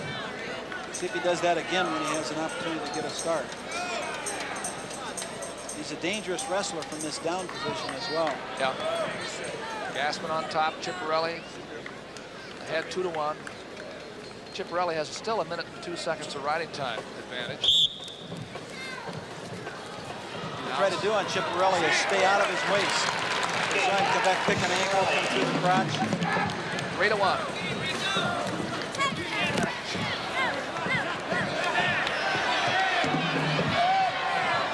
Now they're still in bounds because Chipperelli has both knees in. Now they're out. Gassman's got to break through Chipperelli's arms, his hands, the things that are in front of him. So far, he's tried to brush him aside and then make sweeping actions at the legs, but he hit like that and just kind of squat down and grab. He's got to be able to go under that or through it and still be able to affect the offense. If you see the jaws of the tiger, Doug, you got to go ahead and attack him. You can't flick by him and still be able to secure him. There he's in deep on it, but he's lost it. Could lose the takedown right here. Good hips by Chipperelli. They're out of bounds. But there are only 60 seconds left. There's a minute to go in the third period. Chipperelli and Gassman. Remember, next at 190, two undefeated wrestlers. Dwayne Goldman of Iowa, ranked #1, and Eric Volcker of Iowa State, who for some strange reason is ranked 7th. I've not quite figured it out. A lot of people figure he can't be that good, so they didn't rate him high enough. And to suit him, he's 18-0. He's beaten everybody he's wrestled, and yet some of those guys in there between Goldman and himself, he just hasn't wrestled. Of course, he did beat Chade, and maybe they thought that was luck. But I heard that he beat him soundly all the way. Yeah, he was the outstanding wrestler at the Las Vegas tournament where he beat Dan Chade of Oklahoma. Here it's 3-1 Chipperelli. Now a good move by Gassman. He was in for just long enough to have the first part of the move, but he didn't get finished at all. Yeah, see, he's been in now the last couple of times. He's been in deep, but he hasn't been able to finish. He was in again. Came right back with another one. 23 seconds to go. 3-1 Chipperelli. There is no riding time. Chipperelli had 58 seconds, but that's not enough for a point. Those are the ones that get him in trouble right there. He just got shucked by on that. He made a sideways sliding type of move. Chipperelli just shucked him on by and then snapped and took him down. And he'll ride him out right here, I'm sure. It's 5-1. He will now have riding time. And the match will end. The riding time gives Chipperelli the win. 6-1. The third straight victory for the Hawkeyes in this meet. 22-3 now is the score. The Hawkeyes over the Cyclones. And what some people thought might be a closer score has turned out not to be so. They've put a lot of pressure on this young team from Iowa State. Tough place to come. A lot of people here I don't think have wrestled before 15,000 people before. I told you that when we started. It can affect the team. You're not used to that. You're used to wrestling in front of a quiet gym or a couple thousand at the most in a large arena, and you don't hear it all condensed down on the floor. You have to be down here sometime as an athlete or coach to appreciate what that sounds like to be in the middle. Now everybody's interested in seeing Goldman against Volcker. I think Goldman is definitely favored here, of course. But Volcker has been an interesting wrestler this year. As we said, he's been one of the most surprising competitors of the year, coming from nowhere to be undefeated after 18 matches. A lot of people are interested in seeing what he'll do.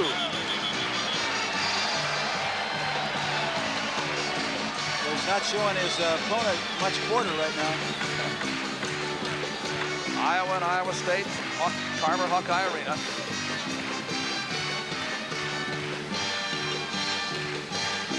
That's Kathy Gable. Meet's going pretty well to her satisfaction so far. I think that last little pressure by Volcker under Goldman and driving him hard and taking him off the mat didn't settle very well with Dwayne Goldman from Iowa.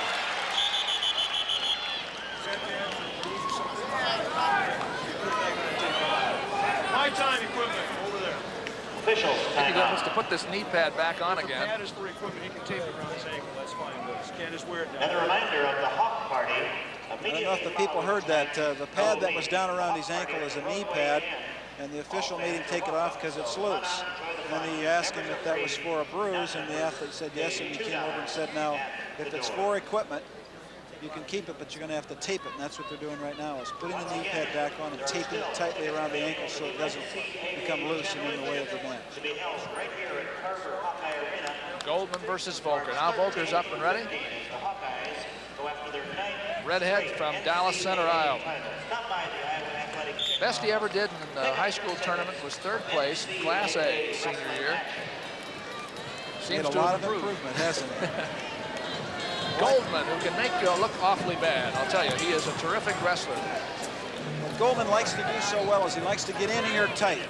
He gets in these positions, underhooks, on the head, a lot of pressure in, and then he'll reach like he's going to get there the next time, and when you go to reach back and try to get a hold of him, he drops through you, under you, and goes past you. So his offense is geared to a lot of that, where he reach out and get a hold of you. So watch his hands come out. He'll be in here, tied up, upper body. And then all of a sudden you'll think he's coming there again from the open position, only he isn't there. He's right underneath you and right through you. Volcker controlling the wrist is keeping him out of there. He's got the underhook with one hand, but Volker's got the wrist. Well, didn't shy away from that, did he? Volcker threw one before it was ready. Didn't quite have enough pressure. There you saw Goldman walking back to the middle, and he was watching the Iowa State coaches, listening to what they were saying to their men.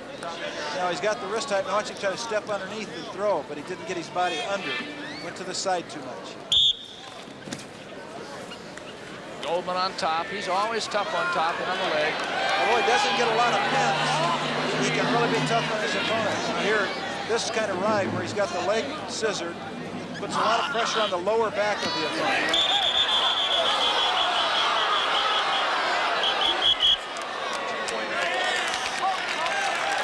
Near fall before it was broken up. Before it was broken up. So what they did was they put the young man up from Iowa State, Volcker, had the leg tied up.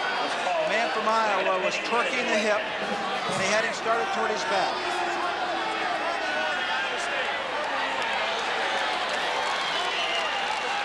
Formal warning against Iowa State. Formal warning has been given to the Iowa State coaching bench.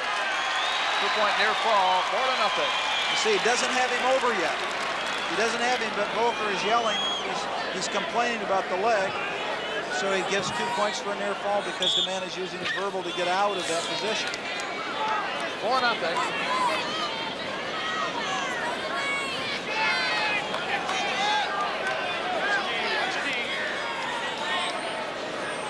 He's got him busted off his base. This is a spot Volcker probably hasn't been too often if he's 18-0.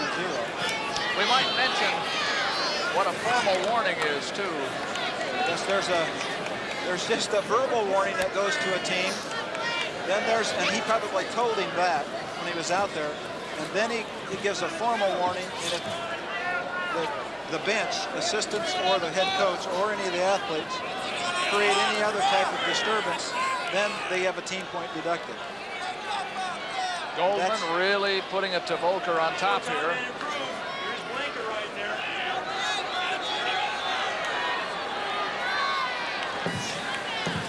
The referee told the man from Iowa, you have to improve, you're just blanket righting him. But with the blanket right, he's putting an awful lot of pressure on him, but it isn't. End of the first period, 4-0 Goldman.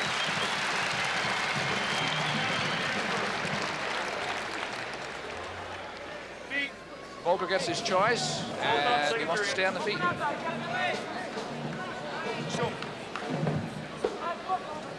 He can go from the up position.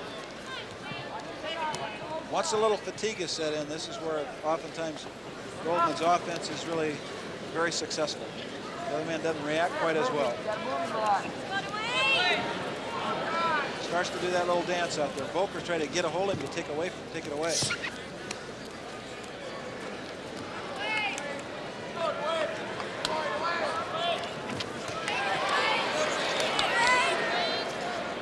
Has him a little bit out of position right there, head down. Volcker wisely gets his head up out of there and gets it in the way. Let's go, guys. 4-0, Goldman over Volcker. 1:20 to go in the second period of 190 pounds. Iowa leads in the team score 22-3. Iowa State has not won a match. Nothing. So why is that whistle? No score yet. Tried to counter out of that with a throw again. Almost was successful with it. At least going to prevent the takedown with this time.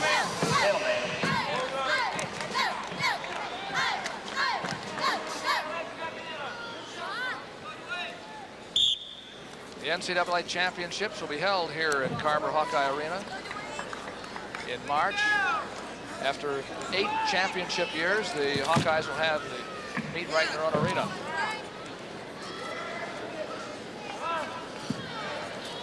Volcker against Goldman. Volcker of Iowa State in the red. Goldman leads 4-0. He had a takedown and a near fall in the first period. You know, if people would get 15,000 in here for a dual meet, you would think there would at least be that many people who would want to watch the Nationals, where you bring the best athletes from all over the United States together. probably have Team USA against Iowa. See if they can beat them.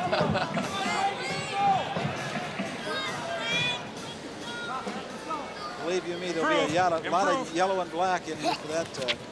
Volker's in on the leg. Look at the flexibility. Great balance of these athletes. Most of these get torn apart by that. There's Jim Gibbons, the Iowa State coach, whose team has had a bad night here. We come to the end of the second period. We're going to have Goldman get his choice. We want to show you what has happened in the last 10 years. Iowa has finished first 9 times, third once. The other win in that 10-year period was Iowa State's. So that's a very extreme dominance. You know, there aren't that many teams in any sport in the United States that have ever won 8 in a row, and I think if Iowa wins 9 this year, it'll put them out there. No other team in any. Goldman gets back to his feet again. Volcker figures he better let it go. It's 5-zip in favor of Goldman. The team scored 22-3 in favor of Iowa. Volcker again has the leg. He's cut it across to a double now, and he scores on it. 5-2. Just keeps coming, doesn't he? Yes, he does. There's no quitting this young guy. Got a little high with that leg. 7-2 on the reversal by Goldman.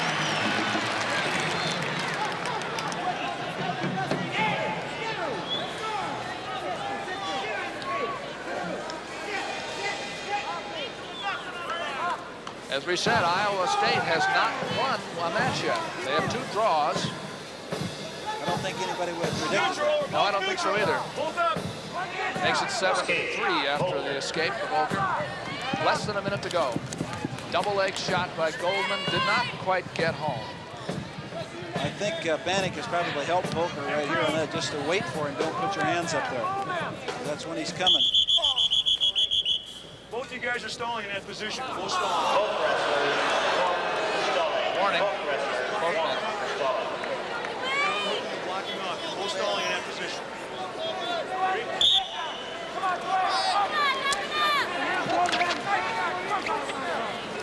Now look, he gets to his feet. He's in on the single. Now he gets to his feet. That move was not there for Volcker to throw, but it cost him the takedown. 9-3 in favor of Goldman. We're in the last 15 seconds. And try to get another one. 10 seconds to go. Powering right on through him. Not enough time. And it's a convincing win for #1 ranked Dwayne Goldman of Iowa. He wins his 21st in a row. That's the first loss for Eric Volcker, freshman of Dallas Center, Iowa. 9-4, 10-4 because of the riding time. 10-4 in favor of Goldman. It's Iowa 25, the Cyclones 3. And Iowa sends out Andy Heyman at heavyweight, freshman. And Iowa State sends out 4th-ranked John Haropoulos. He's the Cyclones' last hope to win a match. Haropoulos has a real nice single off to his left.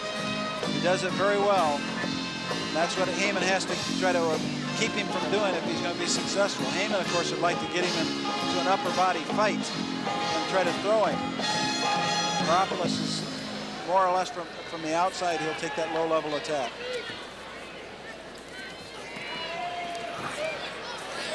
Fought that one off well. Stopped him, came from a little too far away. Haropoulos he's made a nice adjustment to heavyweight from 190, Doug. Yes, and I know the Iowa State coaching staff told us that if anybody on this team has been, if Ed Bannock has touched anyone on this team, it's Haropoulos. Yes, he's made great improvement this year from that. Being a 190-pounder might have just been too much weight. Now, there's that shot that he makes. It's just a little too far away. It isn't really there right now. Edge. Heyman and Haropoulos. Heyman is a hometown boy from City High in Iowa City. there's not a lot of weight difference between these two athletes. Haropoulos has a little more size and height, but he doesn't have it in weight. Heyman's pretty well muscled, although they're both fairly small heavyweights, except for some of those real large heavyweights that have won the Nationals. Nationals oftentimes has gone to a small, agile heavyweight. No warning against Heyman, but Heyman's got other things on his mind right now because Haropoulos just came in and took him down. That was that single. He just hits that low-level attack out to his left. On the edge of the mat. Tuesday night. Watch UNI take on Morgan State here in our 10th anniversary college wrestling series. And that will come from Old West Gym. That pit is a nice place. It was nice to me for a number of years. But remember, that match will start, that meet will start at 9:30 p.m. rather than the usual 9, a half hour later than usual. 9:30 on Tuesday. Heyman is out, 2-1 is the score.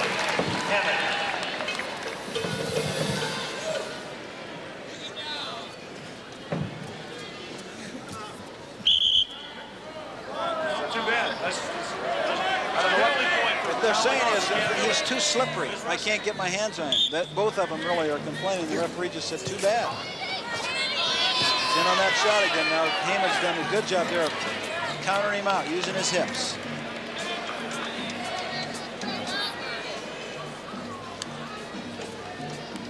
I repeat, though, Haropoulos doesn't want to be up here. This isn't where he really wants to be. He has that low-level attack, and he'll just stay after that.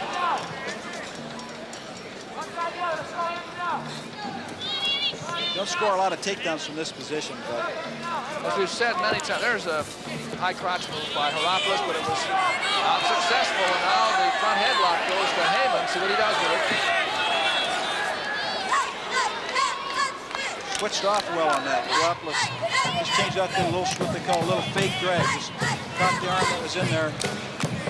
Heyman knows he's going to do it there. He did the same little short drag coming out off the front headlock counter.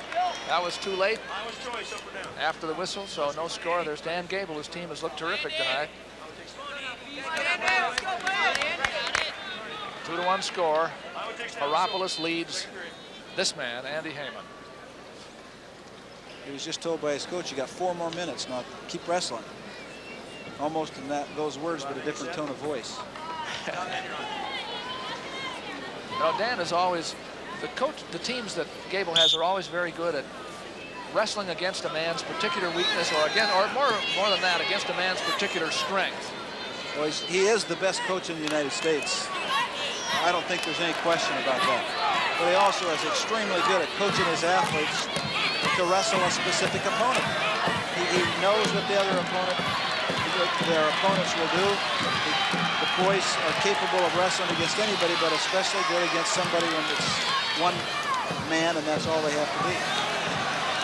Now Haropoulos gets Heyman back on the mat again, leading 2-1 here in the second period. And Heyman ties it up. He's out, 2-2. Heyman hasn't proved yet that he can take Haropoulos down. No, he really hasn't been effective on his attack, has he? On the other hand, Haropoulos, for as many shots as he's taken, has only made 1 score. And again, he's showing real training against what Gable and his coaches know Haropoulos likes to do. There's a high crotch move. Now he's got better position now, so he's got the thigh in next to his chest. Instead of being extended with his arms, he's got the leg in close to him. He's trying now is to come across Heyman, make Heyman make an adjustment.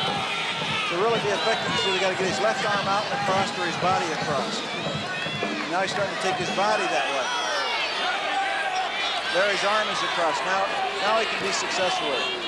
Because Heyman can't move past the hip that he's got blocked. And Heyman had to let go. 4-2 takedown for Haropoulos. Now he'll try to keep Heyman off his base right here. When the knees get under you, then the feet can get under you, and then you can get up. He'll try to keep him down there if he can. He now has, he's working on a riding time point now. He has 1 minute and 15 seconds of riding time at the end of the second period. Iowa State takes down. Come on, Andy. Come on, let's try to put the clamps on. Haropoulos starts on the bottom.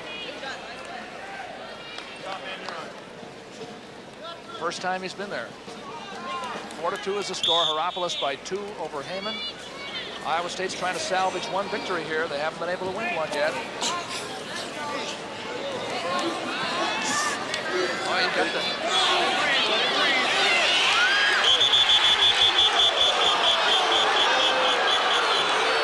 He's trying to do is take that one arm under the head, the other arm under the arm, lock him up, and pull the man backwards. But he got a near fall out of it. And what he has right now is he has an arm under the arm and the other one up around the neck, and he's pulling his man backwards. He's across the throat, and that started to block the man from Iowa State's breathing. But he was toward his back when the man from Iowa State, Hierapolis, complained about the hold, so they gave him the 2 points for the near fall. Heyman has been really tough on top. Yes, he's done a real good job. He likes the leg, and he's very powerful. What he'll try to do is pull his man backwards. Now, he's awful slippery. He could lose this just in the position Hierapolis is in. Hierapolis has the head. Might get pinned right here. He can't get his legs out. He did pin him. Yes, he did. Heyman couldn't get his legs out, so he was locked up. And so Iowa State does get one. Hierapolis wins on a most unusual fall. Well, the man had his legs hooked in the groin area, got his head over too far, couldn't pull his head back out of it. A fall in 5 minutes and 39 seconds. Let's see it. Here's Heyman's head, and you'll see Hierapolis' hand come up and locate the head. Now, he's going to tuck him under. You'll watch the shoulders, whether you like it or not. Here comes the shoulder. Now watch the other one. It comes down. There it is, right there. The referee had slapped the man. And so, Iowa State does have something to be satisfied with in the last match, but it was a tough night for the Cyclones against this powerhouse from Iowa. Well, I think that Iowa State learned a lot from this meet, and likewise so did Iowa. Iowa State has a real good idea now of what their young men have to do against the outstanding. But more importantly, Iowa now knows they got to get these guys in shape. They had a lot of tired wrestlers tonight from these matches. If you tuned in late, let me tell you who won. Eglin won for Iowa, Glynn in an upset over Kelly. And it was a team point taken away from Iowa State there, too. Randall over Jeff Gibbons, Royce Alger, Marty Kistler, Rico Ciparelli, Dwayne Goldman, all won decisions. And for Iowa State, there were draws. And for Iowa, too, for that matter, Dresser and Gibbons, Heffernan and Krieger all had draws. And at heavyweight, John Hierapolis got a pin over Andy Heyman in 5:39. And there's Hierapolis, the only Iowa State winner. So it's the Hawks 25 and Iowa State 9. There's no question that the University of Iowa will remain ranked #1, and Iowa State might just very well continue as #2. Well, I think they did the best job of the second, third, fourth teams that we've watched wrestle Iowa. Iowa State did the best job in the matches. They did the best fight, and that I think should keep them ranked #2. And they are young, and these Iowa State meets will continue to be fun. Once again, the final score, 25 for Iowa and 9 for Iowa State before 15,210 people.